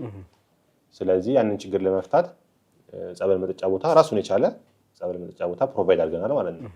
ይህ ጸበል መጠጫ ቦታ ከ200 እስከ 300 ሰው በአንድ ጊዜ ሊይዝ የሚችል ለወንዶች ለሴቶች ብለን ደግሞ ለየብቻ አድርገን ሰው ጸበል ካመጣ በኋላ የት ቦታ ላይ ሄጄ እጠጣለሁ ብሎ የማይሰቀቅበት ቦታ ነው ማለት ነው። ስለዚህ እዛ ቁጭ ብሎ ጠጥቶ የሚወጣም ነገር ካለ ተሰብስቦ ወደ ሴፕቲክ ታንኩ የሚሄድበት ማለት ነው። ከዛ ውጪ የውሃ ሲስተምም ስላለን በቀላሉ ማጽዳት የምንችለው ሲስተም ማለት ነው። ቅድም እንዳነሳ ነው ሽንት ቤቱም እንደዛው ነው። በቀላሉ በቂ ውሃ ስለሚኖር ጽዱ ሽንት ቤት ማግኘት እንችላለን ማለት ነው። እዛ ያሉ ሰዎች ያንን ማኔጅ የሚያደርጉ ሰዎች በቀላሉ መጸዳት የሚችል ነው። ውሃ በቂ ይኖረናል። ስለዚህ እሱንም አብረን የጸበል ቦታውንም አብረን ፕሮቫይድ አድርገናል ማለት ነው። ስለዚህ የጸበል ቦታውን ስናስቀምጥም ከጸበል ቦታው ከቤተክርስቲያኑ ምርቆ ነገር ግን አዳራሽ አካባቢ ያደረግን። ስለዚህ ከአዳራሾቹ በታች በኩል ለአካል ጉዳተኞችም ምቹ የሆነ ለአእምሮ ህመምተኞችንም ማኔጅ ለማድረግ የሚመች ቦታ ነው። ስለዚህ እሱ ጋር ወንዶችም ሴቶችም ብለው ሊጠጡበት የሚችሉ ቦታ አብረን ፕሮቫይድ አድርገናል ማለት ነው። ሌላ አብረን ምንድነው እስከ 45 ሺህ እስከ 50 ሺህ ሊትር ሊይዝ የሚችል ታንከር አብረን አስቀምጠናል ማለት ነው። አብረን እዛው ልንሰራቸው የምንችለው ስራዎች ይኖራሉ። ለምሳሌ የውሃ ጉድጓድ ቁፋሮ በቂ የሆነ ለሳይቱም ለአካባቢ ማህበረሰብ ሊጠቅም የሚችል የውሃ ጉድጓድ ቁፋሮን እናካሄዳለን። የውሃ ጉድጓድ ቁፋሮ ካካሄድን በኋላ የመስመር ዝርጋታ ይካሄዳል። ቅድም እንዳነሳ ነው ይሄ ሁሉ ሳይት የሚለማ ከሆነ ይሄ ሁሉ ሳይት የሚገነባ ከሆነ ውሃ በቂ ውሃ ያስፈልጋል። ከዛ ውጭ ይሄ ሁሉ ሰው በአንድ የሚመጣ ከሆነ የመጠጥ ውሃም ያስፈልጋል፣ ንጽህና ለመጠበቅም ውሃ ያስፈልጋል። ስለዚህ እሱን ችግር ለመፍታት የውሃ ጉድጓድ ቁፋሮ አንዱ ስራችን ነው ማለት ነው። ስለዚህ ስራው ከመጀመሩ በፊት ዲዛይን ከመጀመሩ በፊት የውሃ ምንድነው ኮንስትራክሽን ከመጀመሩ በፊት የውሃ ቁፋሮ ስራ እንሰራለን ማለት ነው። ከእሱ ጋር ተያይዞ አብሮ እስከ 45 ሺህ ሊትር በአንድ የሚይዝ ታንከር አብረን እናስቀምጣለን፣ ወይም ደግሞ ያንን አኮሞዴት ማድረግ የሚችል ታንከር እናስቀምጣለን ማለት ነው። ሌላ ቅድም ያነሳ ነው የአካባቢው ላይ እስከ 30-40 የሚጠጉ ከ20 እስከ 30 የሚጠጉ የካህናት አሉ አገልጋዮች። ስለዚህ ለእነሱ ማረፊያ የሚሆን ቦታም በቂ ቦታ አብረን አስቀምጠናል ማለት ነው። ይህን ኤሪያ እንደዚህ ግሪን ለማድረግ ምን ያህል ዓመት ይፈጃል? ዲዛይን ስንሰራ አንዱ እንትን የግሪነሪ ስራ ነው። አንዱ መሰረታዊ ስራ እንዳልኩ ቤተክርስቲያን እንደሚሰራው አዳራሽ እንደሚሰራው ሁሉ ግሪነሪም አንድ ስራ ነው። ስለዚህ እንደ እንትኑ ነው። ለምሳሌ በጀቱም ቶሎ መገኘት ከተቻለ ባቀድ ነው በ3 ዓመት ውስጥ እንደዚህ አድርገን ማግኘት እንችላለን ይሄን ሁሉ ስራ ማለት ነው። ግን ስራው ሲጀመር አሁን የግሪነሪ ስራ ለምሳሌ ዛፍ ተከላ ስራ ይኖራል። ግሪነሪ ስራ ዛፎቹ የሚተከሉበት ቦታ ስለለየናቸው እኛ አሁን ከዲዛይኑ አንፃር መንገድ ኔትወርክ የትኛው ነው የትጓ ቤተክርስቲያኑ ይቀመጣል የትኛው ቢልዲንግ ይቀመጣል የሚለውን ስለለየን ከአሁኑ ጀምሮ ስራው መሰራት የሚችል ስራ ነው። አስፈላጊው በጀት ከተገኘ ስራውን ጀምሮ መሰራት የሚችል ነው። ከፕሮጀክቱ ጋር አብሮ ማለቅ የሚችል ስራ ነው። ስለዚህ እኛ በ3 ዓመት ውስጥ ይሄን ሁሉ እንጨርሳለን ብለን ያቀድን ነው ከፕሮጀክት አንፃር። ስለዚህ በ3 ዓመት ውስጥ እንደዚህ ግሪን አድርጎ ቦታውን ማስቀመጥ ይቻላል ማለት ነው። ሌላኛው ቅድም ያነሳነው ዞን የጸበሉ ዞን ነው። ጸበሉ ዞን አንደኛው ትልቅ ስራ መስራት አለብን ብለን ያሰብነው አክሰሶቹ በቂ አክሰስ ሊኖረው ይገባል። ለምሳሌ ከአዳራሽ መጥቶ ወይም ከቤተክርስቲያን መጥቶ ወደ ጸበሉ ሲገባ ወንዶች ቤቱ ጋር መሄድ እንዳለባቸው፣ ሴቶች ቤቱ ጋር መሄድ እንዳለባቸው፣ ከጸበሉ ቦታ ደግሞ ወደ ዮርዳኖስ ወንዝ ሲሄድ ቤቱ ጋር መሄድ እንዳለበት፣ እሱን ትክክለኛ አክሰስ የትኛው መሆን አለበት የሚለውን አንደኛ ስራ ሰርተናል እዚህኛው ላይ። ሁለተኛ ጸበሉ እንግዲህ እስካሁን እየተጠቀምበት ያለ ነው ለመጠጥም ለመጸበልም ተመሳሳይ ቦታ ነው እየተጠቀምን ያለ ነው። ሁለቱ መለያየት አለበት የሚለውን እኛም አምነንበት ከጋም ተመካክረን ሁለቱን የመለያየት ስራ ሰርተናል ማለት ነው። ስለዚህ ለመጠመቂያ የነበረው በፊት የነበረው ቦታ ላይ ከሱ ጋር ተያይዞ ደግሞ ጸበል የሚጠጣበት ያንን ጸበል ደግሞ ለማግኘት ከእጅ ንክኪ ወይም ደግሞ ከሰዎች ንክኪ ነፃ የሆነ መስመር ዘርግተን ያንን በቴክኖሎጂ ተጠቅመን ለብቻው ጸበል የመጠጥ ጸበል የምናገኝበት ማለት ነው። ያንን ስንል ጸበሉ የተፈጥሮ ይዘቱን ሳይለቅ ምንም ተጨማሪ ነገር ሳንጠቀም እኛ ነገር ግን ከእጅ ንክኪ ነፃ ሆኖ እንደወጣ ያንን ጸበል ወደ ሪዘርቬር ወደ ማጠራቀሚያ ከዛ በፓምፕ ወደሚቀዱት ሰዎች እንዲደርስ ማለት ነው። ስለዚህ ሰው መጥቶ ለምሳሌ እዚህ ጋር የምናየው ወደ መጸበያው የምንሄድበት አክሰስ ነው። በላይ በኩል ግን ዞሮ ደግሞ የመጠጥ ጸበል ለብቻው ማግኘት ይችላል ማለት ነው። ስለዚህ ለምሳሌ ወረፋ በሚሆንበት ጊዜ ሰው በሚበዛበት ጊዜ ሰው መጠጣት የሚፈልግ ለብቻ መጸበል የሚፈልግ ለብቻ እያደረግን ማኔጅ የምናደርግበት ሲስተም አብረን ለማስቀመጥ ሞክረናል። ከጸበሉ ደግሞ ወደ ዮርዳኖስ ወንዝ የሚሄድ ጸበል አለ፣ ሌላ ጸበል። ስለዚህ እሱም ማኔጅ ተደርጎ ለተጨማሪ ጸበል እየተጠቀምነው ስለምንገኝ አሁን እሱን ደግሞ ኢንሄንስ ማድረግ ወይም ደግሞ በደንብ ማበረታታት ተጨማሪ ጸበል በደንብ እንዲኖር ማድረግ ማለት ነው። ስለዚህ እሱንም የሚወጣውን ጸበል ከዚህ የሚፈሰውን ጸበል ሳይነካካ ተመልሶ ወደ ዮርዳኖስ ወንዝ የሚሄድበት ሲስተም አብረን ለማስቀመጥ ሞክረናል ማለት ነው። ዲቴል ዲዛይኑ ይመስላል የጸበል ቦታ። ስለዚህ ይሄ ጸበል የምንጠመቅበት ነው። ይሄኛው ሪዘርቪየር ነው። ቀጥሎ ያለው ይሄኛው ታንከሮች ናቸው። ስለዚህ እዚህኛው ጋር ከንክኪ ነፃ የሆነ የመጠጥ ጸበል እናገኝበታለን ማለት ነው። ከሱ ወታች ሲወርድ ዮርዳኖስ ወንዝ እናገኛለን። ስለዚህ ይሄ ዮርዳኖስ ጸበልን በዚህ አይነት መልኩ ወንዶች ሴቶች ብለን ለሁለት ከፍለን በዚህ አይነት መልኩ ሌላ እዚህ ጋር ሌሎች የሚሰሩ ፕሮጀክቶች ይኖራሉ። ለምሳሌ ገድል ማንበቢያ ቦታ እነሱን ቦታ ትተን ከዛ ውጭ ደግሞ ያሉት የምናደርግን ለምሳሌ ሰው ማረፍ ጸበል ለምሳሌ ደክሞ የሚወጣ ሰው ማረፍ ቢፈልግ ያርፍበት የሚችሉ ግሪነሪ ቦታው ላይ አብረን ፓዝ ያለው ወይም ደግሞ መንገድ ያለው በደንብ ማኔጅ የሚደረግ ቦታዎች አስቀምጠናል ማለት ነው። ለምሳሌ አንድ ሰው የሆኑ ደካማ ሰው ቢመጡና ጸበል ተጠምቀው ሲወጡ ለምሳሌ ማረፍ ቢፈልጉ በቂ የሆነ ቦታ ለምሳሌ እንደዚህ አይነት ማረፊያ ቦታዎች አብረን ከጸበሉ ቦታ ውጭ ማለት ነው። ጸበል ቦታ ለምሳሌ ሰው ብዙ ሊኖር ይችላል በአንድ። ስለዚህ ያንን ሰው ከምንረብሽ የነበረውን መስመር ለምሳሌ ጸበል የገባ የነበረ ሰው ካለ እነሱን ከምንረብሽ ከጸበሉ ቦታ ወጥቶ ማረፍ የሚችሉበት ቦታ አብረን አስቀምጠናል በቅርብ ርቀት ላይ ማለት ነው። እንዳነሳ ነው ቅድም ኦልሞስት ወደ ከ40 እስከ 50% የሚሆነው የሳይቱ ስራ የላንድስኬፒንግ ስራ ነው፣ ግሪን ማድረግ ነው። ቦታው ሙቀት ስለሆነ አብረን ከሜካኒካል ቬንቲሌሽን ወይም ደግሞ ቬንቲሌሽን ሲስተም ከምንገጥመው ውጭ ቦታውን ቬንቲሌት ለማድረግ በቂ የሆኑ ዛፎች፣ በቂ የሆነ ግሪነሪ አብረን የምንሰራ ነው። ሳይቱ ላይ እንደምናየው አብዛኛው ፓርት ከመንገድና ከኮንስትራክሽን ሳይቶች ውጭ ያሉት በሙሉ የግሪነሪ ስራ ነው የምንሰራው ማለት ነው። ሌላው ምንድነው ያው መጀመሪያ እንደመጣን የምናገኘው ምንድነው የፓርኪንግ ነው። 70 መኪና በአንዴ ሊይዝ የሚችል ስለዚህ 70 ባሶችን በአንዴ ሊይዝ የሚችል ፓርኪንግ እናገኛለን። ቀጥሎ ያው ምግብ ቤት ቅድም ያነሳናቸው ምግብ ቤቶች ይኖራሉ። ለምሳሌ ወፍጮ ቤቶች የመሳሰሉት ካሉ እነሱን እዛ ላይ ፕሮቫይድ ማድረግ እንችላለን። ከዛ ውጪ ሌላ ያነሳነው ምንድነው ቅድም ያነሳነው የእስረኞች ማገገሚያ ጣቢያ ከባስ እንደወረዱ ሊያርፉበት የሚችሉ ከዛ ውጪ ማኔጅ ለማድረግም ለምሳሌ ማማከር ካስፈለገ እዛው የተማከሩ ወደ ጸበሉ የሚገቡበት አክሰስ ያለው የእስረኞች ማገገሚያ ጣቢያ አብረን አስቀምጠናል ማለት ነው። ሰው እንደመጣ ብዙ ጊዜ ትሬንድ አለ፣ ታጥቦ እግሩን ነው የሚገባው ወደ ቤተክርስቲያን። ስለዚህ ያንንም በደንብ ማኔጅ የተደረገ የእግር ማጠቢያ ቦታ አብረን አስቀምጠናል ማለት ነው። ሌላ ቅድም እንዳነሳ ነው በመግቢያ ግራና ቀኝ ለምሳሌ ሰው ሲወጣም ሊሆን ይችላል ወደ ቤተክርስቲያን ሲገባ የሚያስፈልጉት ነገሮች የሚያገኝበት የንዋየ ቅድሳት መሸጫ ሊሆን ይችላል። ከዛ ውጭ ደግሞ የሸቀጣሸቀጥም ካለ እነሱ አይነት ነገሮች ሊሸጡበት የሚችሉ ለሰዎች አስፈላጊ የሆኑ ሱቆች አብረው ይቀመጣሉ ማለት ነው።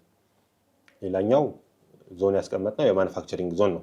ከሱ ጋር ተያይዞ ምንድነው በውጭ በኩል ቅድም አንድ ምግብ ቤት አስቀምጠናል። ሁለተኛ ምግብ ቤት ደግሞ ውስጥ ላይ እንደዛ አስቀምጠናል። ሌላ የማኑፋክቸሪንግ ያልነው የዘይት ፋብሪካ፣ የንዋየ ቅድሳት ማምረቻ፣ የሽመና፣ የማር ማምረቻ ያልናቸውን በአንድ ላይ የሚይዝ አንድ የኮምፕሌክስ የማምረቻ ቦታ ደግሞ በዚህ አይነት መልኩ አስቀምጠናል ማለት ነው። ለምሳሌ እዚህ ጋር የምናየው የዘይት ማምረቻ ነው።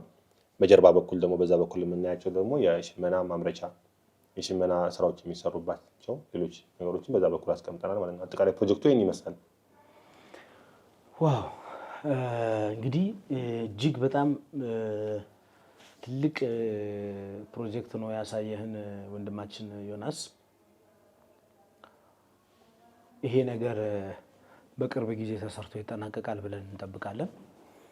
ምናልባት እዚህ ላይ ለማንሳት የምፈልገው እንግዲህ የዲዛይን ስራው ኦልሞስት የተጠናቀቀ ነው፣ አልቋል ማለት እንችላለን። የሚቀረው ያው ከህብረተሰቡ የሚጠበቅ ነገር ይመስለኛል። እናንተም ያው እስካሁን ብዙ ርቀት ሄዳችኋል። ይህን ስራ ከሀገረ ስብከት ከማስፈቀድ ጀምሮ እዚህ እንዲደርስ አሁን ያለበት ድረስ እንዲደርስ ብዙ ተለፍቷል። ስለዚህ አብዛኛው አሁን ከዚህ በኋላ የሚጠበቀው የህብረተሰቡ ስራ ይመስለኛል። እናንተም በደንብ ስለ ፕሮጀክቱ አስተዋወቃችሁ። ህብረተሰቡ ያው የበርሜል ውለታ የሌለበት ሰው የለም ብዬ አስባለሁ። በጣም ብዙ ሰው ስለሄደ እስካሁን ባላችሁ ጉዞ ማለት ነው። ስለዚህ እሱ እንዲሳካ ሁሉም የበኩሉን አስተዋጽኦ ማድረግ አለበት ብዬ አስባለሁ። እነሆ በርካታ ቀናቶችን የዘለቀው ታላቁ የአብይ ጾም ሊገባደድ ቀናቶች ቀሩት።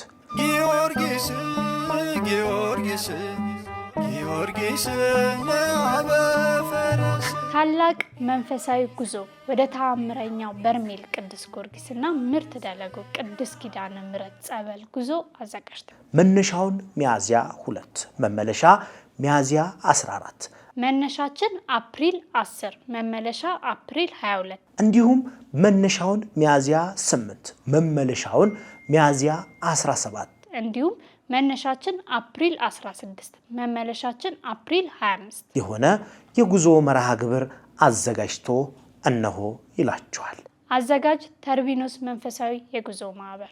መልካም እንግዲህ እኛም ወደዚህ ፕሮጀክት ስንገባ በጣም በርካታ ሰው በርሜል ቅዱስ ጊዮርጊስ ላይ ምንድነው ያላቸው አስተዋጽኦ፣ ሰለሞን ምንድነው የምትሰሩት ስራ የሚሉ ጥያቄዎችን ያቀርባሉ። በእርግጥ እኛም በርሜል ቅዱስ ጊዮርጊስ እኔ በተለይ እዛ ቦታ ላይ በነበረኝ ቆይታ ብዙ ነገሮች የበርሜል ቅዱስ ጊዮርጊስ ነገር ሲነሳ ያመኛል። እኔ በራሴ ማለት በቃ በማንኛውም ነገር ምክንያቱም ቅዱስ ጊዮርጊስ እኔን ከየት እንዳነሳኝ አውቃለሁ። ዛሬ ያለሁበትን ደረጃ ደግሞ አውቀዋለሁ። እግዚአብሔር ይመስገን። ቢያንስ ቁሜ መሄድ ችያለሁ። እሱ ነው ትልቁ ነገር ለሰው ልጅ ማለት ነው። እና ዛሬ ግን እነዚህ ነገሮች ሳያቸው ሁሌም ህልሜ ነበር። ያን ቦታ ሳየው ህልሜ ነበረ። ጸበል ውስጥ ስገባ የሚያሳዩ ነገሮች እኔ ተናግሬ አላቅም። ብዙ ጊዜ ጸበል ስትጠመቅ ሰለሞን ምንድነው የነበረው ነገር ምናምን ብለው ይጠይቁኛል። እና ይህንን በሌላ ጊዜ እንግዲህ በሌላ ምስክርነት ነው የምንገናኘው። ቢሆንም ይሄ ቦታ እንደዚህ ሆኖ ህልማችን ነበረ። እነዚህ ስራዎች ምናልባት ቦታውን አንድ እርምጃ ወደፊት የሚያሻግሩ፣ ሁለተኛ ነገር ይህን ቦታ እንደ ሌሎች ጸበል ቦታ ሳይሆን ሞዴል ለማድረግ ማለት ሁሉም ጸበል ቦታ ቢቻል እንደዚህ ቢሆን ጸበል ሰዎች የሚሄዱበት ቦታ ብዙ ጊዜ ለአገልግሎት ምቹ ቢሆን ሰው ሂዶ ባይጉላላና ባያማር የተሻለ ነገር መሆን ይችላል። ቤተክርስቲያን ልጆች አሏት፣ ሰው አላጣችም። ቤተክርስቲያን እጅግ በጣም እንቁ የሆኑ ልጆች አሏት ቤተክርስቲያን፣ ቅድስት ቤተክርስቲያን። እና እነዚህ ስራዎች ሲሰሩ እያንዳንዱ ህብረተሰብ በረከት የሚያገኝበት ስራ ነው። ሁሉም ሰው ከህፃን እስከ አዋቂ፣ ከሀገር ውስጥ ካለ እስከ ውጭ ሀገር፣ እንዲሁም ደግሞ ጸበሉ ላይ ከሄደው እስከ ሄደው ሰው ድረስ የዚህ ቦታ ያሉና ሁሉንም ሰው ይነካል። ምክንያቱም አንደኛ ይሄ ቦታ ልክ አሁን ለምሳሌ አዲስ አበባ ላይ አይደለም ይሄ ቦታ የሚሰራው። ኦልሞስት ከዛ በኋላ በአጭር ርቀት ሱዳን ነው የምትገባው። ቅርብ ጠረፍ ላይ የሚገኝ ቦታ ነው ይሄ ቦታ። እንደዛ ሆኖ ቅዱስ ጊዮርጊስ እዚህ ቦታ ላይ ይሄንን ጸበል ያፈለቀበት ሰማዕቱ ቅዱስ ጊዮርጊስ ይሄ ጸበል ለቅዱስ ጊዮርጊስ ባደራነት የተሰጠው ጸበል እንዴት እዚህ ቦታ ወጣ ብለን ስንጠይቅ አባቶች የሚያስረዱን ራሱን የቻለ ሚስጥር አለው። ይሄ ማለት ሰው መጥቶ እንዲድን መንገዱ በራሱ ንስሐ ነው። ስለዚህ እኛ እዛ ቦታ ላይ መጥቶ ልክ ጸበሉን የሚገርም ነው ብሎ እንደሚመለሰው ሁሉ ቦታውንም ደግሞ የሚገርም ነው በቃ ጥሩ ነው ብሎ ድጋሚ ላለመመለስ ሳይሆን ሁለተኛ ዙር ደግሞ አመቻችቶ ሌላ ጊዜ ደግሞ መመለስ እንዲችል። አንድ ሰው እኮ ብዙ ጊዜ ሌሎች ገዳማቶች ሲሄድ 3 4 የሚመላለስበት ሁኔታ አለ። በርሜል ቅዱስ ጊዮርጊስ ለመምጣት ግን አንድ ይሄድና ሁለተኛ ዙር ለመመለስ ያሉትን መሰናክሎች እያየ ብዙ ጊዜ ወደ ኋላ የሚልበት አጋጣሚዎች ይኖራሉና እነዚህ ነገሮች በሙሉ ያስቀረ በተለይ ከምንም ነገር በላይ ደግሞ ወጣቱን በሱስ ውስጥ ያለውን የጠፋውን ይሄ በሰንሰለት ታስሮ በሰው ድግምት በመተት በተለያየ ነገር አረንቋ ውስጥ ያሉ ብዙ መስራት የሚችሉ ብዙ ትልቅ ጭንቅላት ያላቸው በየቤቱ ተደብቀው በየማገገሚያው ያሉ ሰዎች በተው እዚህ ቦታ ላይ ቢድኑ ብዙ ሀገር ብዙ ስራ ብዙ ነገር ትጠቀማለች ብለን እንጠብቃለን። ቅድስት ቤተክርስቲያናችንም እነዚህን እንኳን ልጆች ብታገኝ እኔ በጣም ብዙ ሰዎች እኮ እናውቃለን እኛ ወጣቱን በተለይ ደግሞ በአገር ውስጥም በውጭም የሚገኙ ኦርቶዶክሳውያን ሌሎችም ሌላም እምነት ተከታይ ይሆን እኔ በጣም ብዙ ሰዎች ይመጣሉ እዚህ ቦታ ላይ እናውቃለን እኛ። አንደኛ ነገር ሙስሊሞች ይመጣሉ አይተናል፣ በአይናችን ያየነውን ነው እኛ የምንናገረው። በአካል እንደዚህ በስነ ስርዓት እኔ በጉዞ ማህበር ያዩዋቸው ፕሮቴስታንቶች መጥተው ተጠምቀው ቦታውን እጅግ በጣም የቅዱስ ጊዮርጊስን ተአምር አድንቀው የሄዱበት ሁኔታ ነው። ብዙ ሰዎች ሃይማኖታቸውን የቀየሩ ሰዎች ያለበት ቦታ ነው ይሄ ቦታ ቅዱስ ጊዮርጊስ በርሜል ቅዱስ ጊዮርጊስ። በየቀኑ ድንቅ ተአምር ይደረጋል። በየቀኑ በየሰዓቱ 40 ደቂቃ እየቆየ ነው ጸበል የሚወጣው። በየ40 ደቂቃው ልዩነት የሚገባው ሰው በሙሉ ጸበል መስካሪ ነው፣ ምስክርነት ይሰጣል። በቃ ተአምር እየተደረገ ነው የሚወጣ እዛ ቦታ ላይ ማለት ነውና ይሄ ነገር በተመሳሳይ ምርት ደለጉ ቅድስት ኪዳነ ምሕረት ላይም ተግባራዊ ይደረጋል። ባጭር በ12 ኪሎ ሜትር ርቀት ላይ የምትገኘው የእናታችን የምርት ደለጉ ቅድስት ኪዳነ ምሕረት ጸበል እንደ በርሜል ቅዱስ ጊዮርጊስ አይነት ጸበል ነው እና እዛም ላይ ይሄንኑ በተመሳሳይ ተግባራዊ እናደርጋለን። በመጀመሪያ ይሄኛውን አክሰስ እናደርግ ሙሉ ፕሮጀክቱ ቅድሚያ መሰጠት ያለባቸውን ስራ እንስራ የሚል አንድምታ ይዘን ነው። በቅርብ ቀን እንግዲህ ሚያዝያ 3 በቀጥታ ስርጭት ሚያዝያ 2 እና ሚያዝያ 3 ላይ በቀጥታ ስርጭት መርሃ ግብር በርካታ ዘማሪያን፣ ሰባኪያን፣ አርቲስቶች፣ የቤተክርስቲያን አባቶች፣ ሊቃነ ጳጳሳት በተገኙበት በርሜል ቅዱስ ጊዮርጊስ አይዘጋም በሚል መሪ ቃል ሁላችንም ሆ ብለን በርሜል ቅዱስ ጊዮርጊስ እንዳይዘጋ የተሰጠንን አደራ የምንወጣበት ሁሉ ህዝበ ክርስቲያን ለበረከት የሚሳተፍበት ታላቅ የገቢ ማሰባሰቢያ መርሃ ግብር ይካሄዳል። ልክ ያ ገቢ ማሰባሰቢያ መርሃ ግብር እንደተካሄደ እኛ በቀጥታ የመጀመሪያ ስራዎቻችንን እንሰራለን። እንግዲህ በዚህ ዓመት እግዚአብሔር ከፈቀደ የውሃ ቁፋሮ፣ የሽንት ቤት ስራዎችን እና የአዳራሽ ስራዎችን ቅድሚያ መሰጠት ያለባቸው ስራዎች እነዚህ ስለሆኑ እነዚህን ነገሮች አስቀድመን፣ ምክንያቱም ይሄም ትልልቅ በጀት የሚፈልግ ስራ ነው። ስለዚህ ሁሉም ህዝበ ክርስቲያን ለኛ አባቶች ብፁዓን አበው ሊቃነ ጳጳሳት፣ የአገረ ስብከቱ ስራ አስኪያጅ፣ የወረዳ ቤተ ክህነቱ ሊቀ ካህናት፣ የቤተ ክርስቲያኑ ኃላፊ የሚመለከታቸው አካላት አደራ የበርሜል ቅዱስ ጊዮርጊስ አደራ አለባችሁ ብለው ይህንን አደራ ሰጥተውናል። እኛ ደግሞ አደራውን ለእናንተ ነው የምንሰጠው፣ ለህዝበ ክርስቲያኑ ነው የምንሰጠው። ይህንን አደራ በጋራ ሁነን በጋራ የምንሰራበት በጋራ ቅድስት ቤተ ክርስቲያንን አንድ እርምጃ ከፍ የምናደርግበት ካለችበት አሁን ከሚነሳው ሹክሹክታ ነፃ የምናወጣበት በርሜል ቅዱስ ጊዮርጊስ የተሻለ ደረጃ የሚደርስበትና ኢን ሚሊየንስ የሚቆጠር የሀገር ውስጥም የውጭ ሀገር እንኳን የኛ ዜጋ አይደለም በነገራችን ላይ የውጭ ሀገር ሰዎች እኛ በጣም ብዙ ሰው መምጣት ይፈልጋል እዚህ ቦታ ላይ የውጭ ሀገር ዜጋም ሆኖ። ምክንያቱም ብዙ ሰው በሕክምና ውጭ ሀገር እየታከመ ሐኪሞች ዶክተሮች የውጭ ሀገር ሐኪሞች ዶክተሮች እምቢ ያላቸውን ሕክምና በርሜል ቅዱስ ጊዮርጊስ መጥተው መፍትሄ አግኝተው ሲመለሱ እንዴት ሃው ብለው ነው የሚጠየቁት፣ እንዴት ብለው ነው እና ይሄን ቦታማ ማየት አለብን ይላሉ። ብዙ ሰዎች እየደወሉ ለኛም መልእክት ስለሚነግሩን እና ይሄ ድንቅ ቦታ ነው። በአባቶችም ትንቢት የሚነገርለት ጠጠር መጣያ ቦታ ይጠፋል እዚህ ቦታ ላይ። እኛ ዛሬ ለ10 ሺና ለ20 ሺህ ህዝብ ይመጣል ብለን ነው ያሰብነውና ወደፊት ይህን ጸበል በኩባያ የማናገኝበት ጊዜ ይመጣል። ምክንያቱም በዚህ ዘመን የተሰጠን እጅግ በጣም ውድ ስጦታ ነው ፈጣሪያችን ለኛ ትውልድ ማለት ነውና ይሄንን ትውልዱን የሚያነቃ ቦታ ካለንበት ችግር የሚገላግለን መፍትሄ የሚሰጠንን ቦታ በጋራ ተረባርበን በአጭር ጊዜ ውስጥ ሰርተን ልማቱን አፍጥነን ተግባራዊ ማድረግ እንችላለን። እንግዲህ ይሄ ፕሮጀክት ሲሰራ እኛ ከህዝበ ክርስቲያን ማሰባሰብ የምንፈልገው ስራ አለ። ከዛ ውጭ ደግሞ እያንዳንዱ ሰው ለምሳሌ አንድ ሰው አዳራሽ መስራት እፈልጋለሁ ሊል ይችላል። ሱባኤ ቤቱን ለኔ ስጡኝ ሊል ይችላል። ሌሎች ሽንት ቤቱን ለኔ ስጡኝ ሊል ይችላል። ሌሎች የጳጳሳት ማረፊያ ሊሆን ይችላል። የገዳሙን ምግብ ቤት ሊሆን ይችላል። እነዚህ ነገሮች በአጠቃላይ መውሰድ ከፈለገ እኛ ያስቀመጥንላቸው ስታንዳርድ አለ። ለምሳሌ ይሄ ስራ ሲሰራ ማለት ጊዜያዊ ችግሮችን እየቀረፍን ጊዜያዊ መፍትሄ ያበጀን ወደፊት ጊዜያዊ ችግር ስንቀርፍ ግን ለወደፊቱ መሰረት የሚጥል ስራ ነው የምንሰራው እንጂ በአንድ ጊዜ ውክብክብ አድርገን ዝም ብሎ 1 ዓመትና 2 ዓመት የሚቆይ ስራ መስራት አንፈልግም። ስለዚህ ያንን ስታንዳርድ ጠብቀን ያንን ያወጣንላቸው ስታንዳርድ በዛ መሰረት አገልግሎቱ ላይ ተሳትፎ ማድረግ ይችላሉ። የሚችሉትን ቤተሰቦቻቸውን ብቻ ራሳቸው የገዛ ማለት የራሳቸው ቤተሰብ ብቻ አሰባስበው ይህንን አንዱን ለኛ ስጡን ማለት ይችላሉ። ከሱ ጋር ተያይዞ አብረን እንትን ማድረግ እንችላለን። ቅድም እንዳነሳ ነው ለምሳሌ አዳራሹም ያህል ዋጋ ይፈጃል፣ ምን ማቴሪያል እንጠቀማለን የሚለውን ዲቴል ኢንፎርሜሽን ማግኘት ይችላሉ። ዌብሳይቱ ላይ የተርቢኖስ ሚዲያ ዌብሳይት ላይ ትክክል ኢንፎርሜሽን እናስቀምጥላቸዋለን። ለምሳሌ ሱባኤ ቤት መስራት ይፈልጋሉ፣ አዳራሽ መስራት ይፈልጋሉ የሚለው ዋጋውን አይቶ እዛ ላይ ይሄንን ይችላል ሊል ይችላል። ከዛ ውጪ ከማቴሪያል አንፃርም ለምሳሌ ሲሚንቶ፣ ብረት፣ ሌሎች ማቴሪያሎችም ምን ያህል እንደሚፈጁ ስለሚታወቅ በፕሮጀክቱ እነሱን ነገሮች እናስቀምጥላቸዋለን። ያንዳንዱ ሰው ከገንዘብ ውጪ በማቴሪያል ማገዝ ቢፈልግ እነሱ አይነት ኢንፎርሜሽኖች ማግኘት ይችላል። ስለዚህ እሱን አብረን እናስቀምጥላቸዋለን የሚለውን አጽንኦት ለመስጠት። አዎ በእርግጥ ምናልባት ወደፊት በአጠቃላይ ፕሮጀክቱ ምን ያህል እንደሚፈጅና እንግዲህ በጥቅምት ሚያዝያ 2 ላይና ሚያዝያ 3 በሚኖረን የቀጥታ ስርጭት መርሃ ግብር እንዲሁም ደግሞ በመጋቢት 28 ላይ የሚኖረን ጋዜጣዊ መግለጫ ይኖረናል። እዛ ጋዜጣዊ መግለጫ ላይ የተወሰኑ ማብራሪያዎችን ለመስጠት ሙከራ እናደርጋለን እንደ እግዚአብሔር ፈቃድ። እያንዳንዱ ነገር በጥናት የተሰራ ስለሆነ ሁሉም ሰው አይቸገርም፣ ግልጽ የሆነ ነገር ስለሆነ ማለት ነው።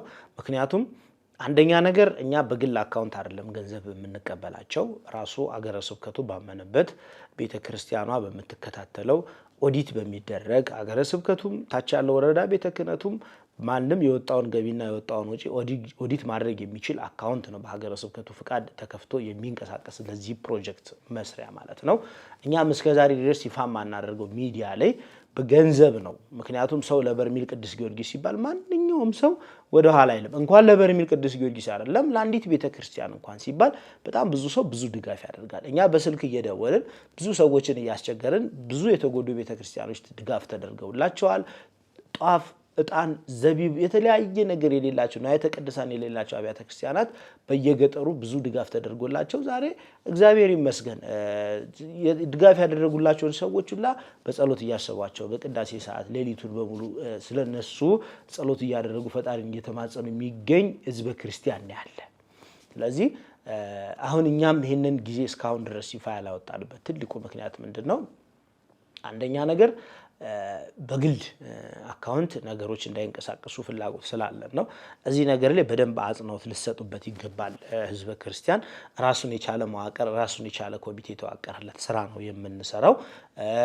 አንደኛ እኛም ሰው ባይጠይቀን ህሊናችን ይጠይቀናል።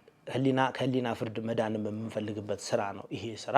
ስለዚህ እዚህ ነገር ላይ ሁላችንም ተረባርበን ማንም ሰው ኃላፊ አይደለም በዚህ ፕሮጀክት፣ ማንም ሰው የበላይ አይደለም በዚህ ፕሮጀክት። ሁሉም ህዝበ ክርስቲያን የራሱ ስራ ነው ይሄ ስራ።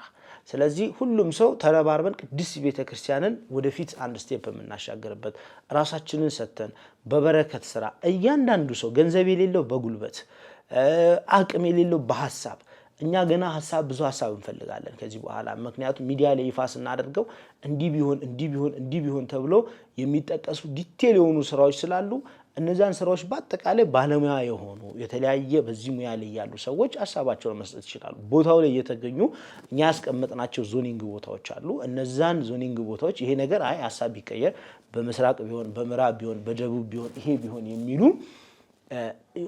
አሉ በሐሳብ ማገዝ የሚችሉ ወገኖችና ይሄንን በደንብ ትኩረት ሊሰጥበት ይገባል ብዬ አስባለሁ። እንግዲህ ከዚህ በተጨማሪም እያንዳንዷን ስራ የቤተክርስቲያን የበላይ አካላት ይከታተሉታል። እኛም ደግሞ የሚሰራውን ስራ ይሄ ማለት እኛ አይደለም የምንሰራው፣ ህዝበ ክርስቲያኑ ነው የሚሰራው። ሐሳቡን ነው እኛ ያመጣነው። እኔ አንድ ተራ የበርሜል ቅዱስ ጊዮርጊስ ጸበልተኛ ነኝ፣ አንድ ተራ ግለሰብ ነኝ። ሆኖም እዚህ ቦታ ላይ ግን እንደ ግለሰብነቴ የሚጠበቅብኝን አሻራ አሳርፋለሁ። እቺ ማለት ሐሳቡን እኔ ያመነጨሁትኝ በሚችለው መንገድ እዚህ ደረጃ ደርሷል። ከዚህ በኋላ ደግሞ ለሌሎች ሰዎች ደግሞ ኃላፊነት እንሰጥና ደግሞ ሌሎች ሰዎች ስራውን ይሰሩታል። እኛ እናልፍና ደግሞ ሌላ ሰው ደግሞ ሊያስቀጥለው ይችላል ይሄንን ስራ ማለት ነውና እግዚአብሔር በሚፈቅደው ሰማዕቱ ቅዱስ ጊዮርጊስ በሚረዳን ከ3 ዓመት በኋላ ይሄንን ስራ ይፋ ልናደርግ ችለናል ማለት ነው። ይሄ የሆነበት ትልቁ ምክንያት ምንድነው? ከአባቶች ጸሎት ሳሲዘን ፍቃደኝነቱን ጠይቀን ይሄ ነገር የቤተክርስቲያን ይዘት አለው የለውም የሚለውን ጥያቄ አቅርበን እያንዳንዱን ነገር በደንብ በየጊዜው ፕሮጀክታችንን እያስገመገመን ነው እዚህ ደረጃ የደረስነው። አምነን ተስፋ አድርገን የተሰለፍነውና ይህንን ስራ የጀመርነው ህዝበ ክርስቲያኑን ተስፋ አድርገን ነው። ህዝበ ክርስቲያኑ ለቤተ ክርስቲያኑ ተቆርቋሪ ነው እናውቃለን። በውጭም በግቢም ያለው የሚያስተባበረው ካገኘ ህዝቡ ይተባበራልና ህዝበ ክርስቲያኑን በተለይ እንደናንተ የመሰሉ ወንድሞቻችን በዚህ ዙሪያ መልእክቱን በማስተላለፍም ትረዱናላችሁ ብለን ተስፋ አድርገን ነው። ስለዚህ ይህንን የሚሰማ ሁሉ ይህንን የሚመለከት ሁሉ በዚህ ቦታ ላይ ትልቅ ሀሳብ ስላለን እንግዲህ እነሱም አሻራ እንዲያስቀምጡ በቃ ከአሸዋው ድንጋዩ ዛሬ ውድ ነው ሁሉም ነገርና የሁሉም ህብረት ካለበት ግን ቀላል ሊሆንልን ስለሚችል ሁሉም እንዲተባበሩን እንጠይቃለን። ስለዚህ የቤተ ክርስቲያን መልእክት ነው። እግዚአብሔር ይህንን መልእክት ደግሞ በእያንዳንዳችን ልቡና እንዲያሳድርና ስራውን ተጀምሮ ለፍጻሜ እንዲበቃ እንመኛለን። እናንተ ነው እግዚአብሔር ይስጣችሁ። የሚያዳምጡንን ሁሉ እግዚአብሔር ይባርክልን። ይህንን ስራ ደግሞ ሰርተን ለምስጋና የምንመለስበት ሚዲያ ያደርግልን። እግዚአብሔር ቢረዳን ያው የወቅቱ ችግር ሰው እንደ ልቡ ላይ ያደርገው ይችላል። ችግር ላይ ነው ያለው፣ ኑሮ ከብዶታል እና ምናልባት ቢሆንም ይሄ ለእግዚአብሔር ብለው የሚሰጡት ነገር ስለሆነ ብዙ ባለተስፋዎችም ደግሞ መስራት እየሰሩ የሚሰሩበት ቦታ ስላልተመቻቸላቸውና የሚያሳስባቸው ስለሌለ ይህንን ሰምተው እንዲረዱን አስበናል። እግዚአብሔር ባርካችሁ፣ እግዚአብሔር ጠብቅልን፣ እግዚአብሔር ከእናንተ ጋር ይሁን። በኢትዮጵያና ከኢትዮጵያ ውጭ የምትኖሩ ኦርቶዶክሳውያን የቅዱስ ጊዮርጊስ ወዳጆች፣ የእመቤታችን የቅድስት ድንግል ማርያም የቅድስት ኪዳነ ምሕረት ያደራ ልጆች የእመቤታችን አማላጅነት የቅዱሳኑን ተራዳይነት ተስፋ በማድረግ በአሸዋ ማዶ በርሜል ቅዱስ ጊዮርጊስና በምርት ገለጎ ቅድስት ኪዳነ ምሕረት ቤተክርስቲያን አብያተ ክርስቲያናት ላይ እጅግ በጣም በርካታ ስራዎችን ጀምረናል። እነዚህን ስራዎችን ሁላችሁም ስራዎችን በመጎብኘት ቦታው ላይ መጣችሁ ተጠምቃችሁ በረከት ያገኛችሁ፣ ቦታው ላይም ባትመጡ በረከቱ የደረሳችሁ፣ የእግዚአብሔር ድንቅ ነገር በቤታችሁ የተደረገላችሁ እነዚህን ስራዎች ሁላችሁም የበኩላችሁን በመወጣት በጋራ እነዚህን ስራዎች እንድንሰራ እናስተላልፋለን። እነዚህን ስራዎችን የተርቢኖስ ሚዲያ እና መንፈሳዊ ጉዞ ማህበር አስተባብሮ እንዲሰራልን በቤተ ክርስቲያኑ ስም አደራ የተሰጣቸው ስለሆነ ሁላችሁም ይህንን ስራ ለማከናወን የበኩላችሁን እንድትወጡ በእግዚአብሔር ስም እንጠይቃለን። እነሆ በርካታ ቀናቶችን የዘለቀው ታላቁ የአብይ ጾም ሊገባደድ ቀናቶች ቀሩት። ጊዮርጊስ ጊዮርጊስ ጊዮርጊስ ለአበ ፈረስ ታላቅ መንፈሳዊ ጉዞ ወደ ተአምረኛው በርሜል ቅዱስ ጊዮርጊስና ምርት ደለጎ ቅዱስ ኪዳነ ምሕረት ጸበል ጉዞ አዘጋጅተዋል። መነሻውን ሚያዝያ 2 መመለሻ ሚያዝያ 14 መነሻችን አፕሪል 10 መመለሻ አፕሪል 22 እንዲሁም መነሻውን ሚያዝያ 8 መመለሻውን ሚያዝያ 17 እንዲሁም መነሻችን አፕሪል 16 መመለሻችን አፕሪል 25 የሆነ የጉዞ መርሃ ግብር አዘጋጅቶ እነሆ ይላችኋል። አዘጋጅ ተርቢኖስ መንፈሳዊ የጉዞ ማህበር። ሌላው ነገር ደግሞ አንደኛ ገንዘብ እንደመሆኑ መጠን የሚሰበሰበውን ገንዘብ ደግሞ ከተጠያቂነት ነፃ ለመሆን ሁሉም ህዝበ ክርስቲያን ሁሉም ተሳትፎ ሲያደርግ እያንዳንዱ ሰው ወደኛ አካውንት የሚገባውን ገንዘብ ሳይሆን ቤተክርስቲያኑ ላይ የሚያሳርፈውን አሻራ የራሱ የኔነት ስሜት እንዲሰማው ከማሰብ አንፃር ራሷ ፍቃድ ሰጥታ ቤተክርስቲያኗ ራሷ ባዋቀረችው አካውንት ገንዘብ ገቢ እንዲደረግና ያ ገንዘብ ወጥቶ ለስራ እንዲውል ራሳቸው ናቸው የሚሰሩት ማለት ነው። ይህንን ስራ በዚህ ስራ ላይ እንግዲህ አጋንንት ብዙ ፈተና ሊያመጣብን ይችላል። መጥቶብናልም እስካሁንም ብዙ ነገሮችን አልፈን ነው እዚህ ደረጃ ያደረስነው። እኛ ይሄንን ፈተና እንደ ፈተና እናየው። አሁንም እቺ ጸበል ቦታ እንድትዘጋ ሰይጣን ቀን ከሌት ነው የሚሰራው። 24 ሰዓት ማለት ነው። የምር ማለት የማይተኛበት ቦታ ቢኖር በርሜል ቅዱስ ጊዮርጊስ ለምን እንደሆነ አላውቅም። በቃ በጣም ብዙ ትችቶች ይበዛሉ በየጊዜው። ሰው ማለት ኢቭን ጸበሉ የውሸት ነው እስከ ማለት ደረጃ የሚደርሱ ሰዎች አሉ። የውሸት ከሆነ ስንት እጅግ በጣም ዓለም አቀፍ የሆኑ ዶክተሮች ያልቻሉት በሽታ በርሜል ቅዱስ ጊዮርጊስ መጥቶ ሰርጀሪ በቃ ሰርጀሪ የጸበል ሰርጀሪ እኔ እንጃ እኔ እንደዚህ አይቻል አቅም በህይወቴ ስንቱ ከስኳር ስንቱ ከኤችአይቪ ስንቱ መውለድ ያቃተው ሰው ስንቱ ሱሰኛ አዲክቲቭ የሆነ ሰው ስንቱ በሰንሰለት የታሰረ ሰው ስንቱ ከኤችአይቪ እንዴ እዚህ ግባ እኮ የማይባሉ በሽታዎች ማለት የማይታወቁ በሽታዎች ስንቱ ነው ኢንሱሊን ይዞ መጥቶ በትኖ የሚሄድ በርሜል ቅዱስ ጊዮርጊስ ላይ እና እኛ ሚዲያ ላይ አላወጣ ነው ሚዲያ ላይ የተወሰኑ ውስኑ ነው እየቀረጽን የምናቀርበው እስቲ እዛ ቦታ ላይ ሄደው እያንዳንዱ ምስክርነት ይስሙ በጣም ብዙ ሺህ ህዝብ በርሜል ተጠምቆ ሄዶ ሳይናገር ቤቱ ላይ ፈውሱን አግኝቶ ድነቱን አግኝቶ የሚቀመጥ ሰው አለ እሱን ተው ይቅር ጸበሉ ሂዶለት ቤቱ ላይ ተቀምጦ ያንን ጸበል ቦታው ላይ ሳይደርስ ጸበሉን ጠጥቶ ስንት ሰው ታማ ጸበሉን ቤቱ ላይ ረጭቶ ስንት ፈውስ ያደረገ ሌሎች ሙስሊሞችን የአሜሪካን ሀገር የሚኖር ሙስሊም በባለፈው ላይቭ ላይም ተናግሬያለሁ በግልጽ ማለት ነው ሰውየው ይመጣል አሁን ሱቅ አለው አይጦች አስቸገሩት የበርሜል ቅዱስ ጊዮርጊስን ጸበል ረጭቶ ጠፋለ ተአምር ነው አለ እንግዲህ የእስልምና እምነት ተከታይ ነው ስለዚህ ይሄ ድንቅ የሆነ ተአምር የሚሰራ ዓለም አቀፍ ጸበል ብዙ ሚሊዮኖች መተው መጎብኘት የሚፈልጉት መተው መዳን የሚፈልጉበትን ቦታ አጋንንት በተለያየ መንገድ ሊያጠፋው በተለያየ መንገድ እንዲዘጋ ለማድረግ ብዙ ጥረቶች የሚያደርግበት ቦታ ነው ይሄንን በዚህ 3 አመት ውስጥ እንግዲህ የሚከታተሉ ሰዎችም ማየት ይችላሉ እኛም በመግቢያችን ላይ የጠቀስናቸው ሐሳቦች ስላሉ ማለት ነው ተመልካቾቻችንም ይሄንን ከግምት ውስጥ አስገብተው በአጭር ጊዜ ይሄንን የበርሜል ቅዱስ ጊዮርጊስን ተአምረኛ ቦታ የበለጠ ለህዝብ ክርስቲያን ምቾት የበለጠ ምቹ ለማድረግና ብዙ ሚሊዮን ህዝብ አሁን ካለው ህዝብ የበለጠ ህዝብ እንዲመጣ ለማድረግ ሁላችንም እንረባረብ የራሳችን ነው በርሜል ቅዱስ ጊዮርጊስ አይዘጋም ከዚህ በኋላ ሁላችንም ኮሜንት ላይ በርሜል ቅዱስ ጊዮርጊስ አይዘጋም እያለን ኮሜንት እየሰጠን ያለንን አስተዋጽኦ ያለንን አበርክቶት እንድናበረክት እንድንለግስ የበረከቱ ተካፋይ እንድንሆን መንፈሳዊ ጥሪያችንን እናስተላልፋለን ይሄ www.terbinosmedia.com ይሄ ዌብሳይታችን ነው በዚህ ዌብሳይት ሊንክ ላይ በመግባት ሐሳብ አስተያየታችሁን መስጠት ትችላላችሁ ከዚህ በተጨማሪ በእነዚህ ስልክ ቁጥሮች ይሄ ስልክ ስለዚህ ዲዛይን እንግዲህ በኮሚቴ የተዋቀረ ስልክ ቁጥር ነው ማለት የጉዞ ስልኮች አሉን ሌሎች የላይፍ ስልኮች አሉ ይሄ ስልክ እነዚህ ስልኮች ደግሞ ቀጥታ ለዚህ ፕሮጀክት ብቻ ተብሎ የተዋቀረ ዋትስአፕ ኢሜል ኢሞ ሌሎች ያሉት ናቸው ቴሌግራምን ጭምር ያሉት ነው ስለዚህ በኢሜልም ያላቸውን አስተያየት መስጠት ይችላሉ የሚፈልጉትን ሐሳብ በቴሌግራም እኛ እንልክላቸዋለን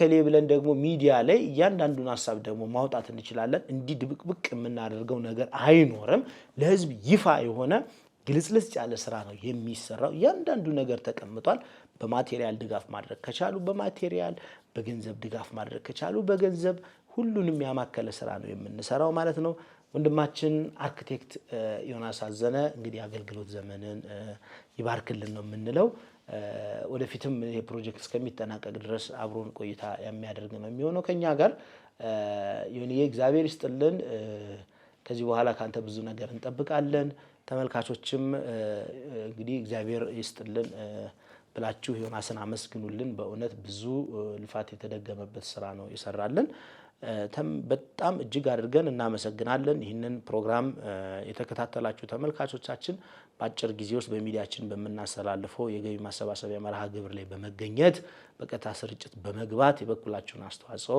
እንድታበረክቱ ጥሪዬን አስተላልፋለሁ ጎፈንድሚ አካውንት አለ ዜላ አካውንት አለ በእነዚህ አካውንቶች የኢትዮጵያ ንግድ ባንክ ዳሽን ባንክ እነዚህ ሁሉ ሀገረ ስብከቱ አምኖበት ለዚህ ፕሮጀክት ተብሎ ብቻ የተቋቋሙ አካውንቶች ናቸው ይሄ ፕሮጀክት ፍጻሜ ሲያገኝ ይዘጋሉ እነዚህ አካውንቶች ማለት ነው በቃ ኦሬዲ አልቋል ማለት ነው ፕሮጀክቱና ስለዚህ ይሄ ለአጭር ጊዜ የተከፈተውን አካውንት እየተጠቀማችሁ ቤተክርስቲያኑን መደገፍ ማገዝ የምትችሉ መሆኑን ስንገልጽ በታላቅ ደስታ ነው እግዚአብሔር አገራችንን ይባርክልን ሰማዕቱ ቅዱስ ጊዮርጊስ ያሰብነውን ያለምነውን ያሳካልን እናታችን ቅድስት ድንግል ማርያም በዘርፋፋ ቆሚሷ ካለብን ከሚመጣብን ፈተና ተጠብቀን መልካም ምኞታችን ነው ቸር ቆዩን ወስብሐት ለእግዚአብሔር ወለወላዲቱ ድንግል ወለመስቀሉ ክቡር ይቆያል እነሆ በርካታ ቀናቶችን የዘለቀው ታላቁ የአብይ ጾም ሊገባደድ ቀናቶች ቀሩት ጊዮርጊስ ጊዮርጊስ ጊዮርጊስ ለአበ ፈረስ ታላቅ መንፈሳዊ ጉዞ ወደ ተአምረኛው በርሜል ቅዱስ ጊዮርጊስና ምርት ደለጎ ቅዱስ ኪዳነ ምሕረት ጸበል ጉዞ አዘጋጅቷል። መነሻውን ሚያዝያ 2 መመለሻ ሚያዝያ 14 መነሻችን አፕሪል 10 መመለሻ አፕሪል 22 እንዲሁም መነሻውን ሚያዝያ 8 መመለሻውን ሚያዝያ 17 እንዲሁም መነሻችን አፕሪል 16 መመለሻችን አፕሪል 25 የሆነ የጉዞ መርሃ ግብር አዘጋጅቶ እነሆ ይላችኋል። አዘጋጅ ተርቢኖስ መንፈሳዊ የጉዞ ማህበር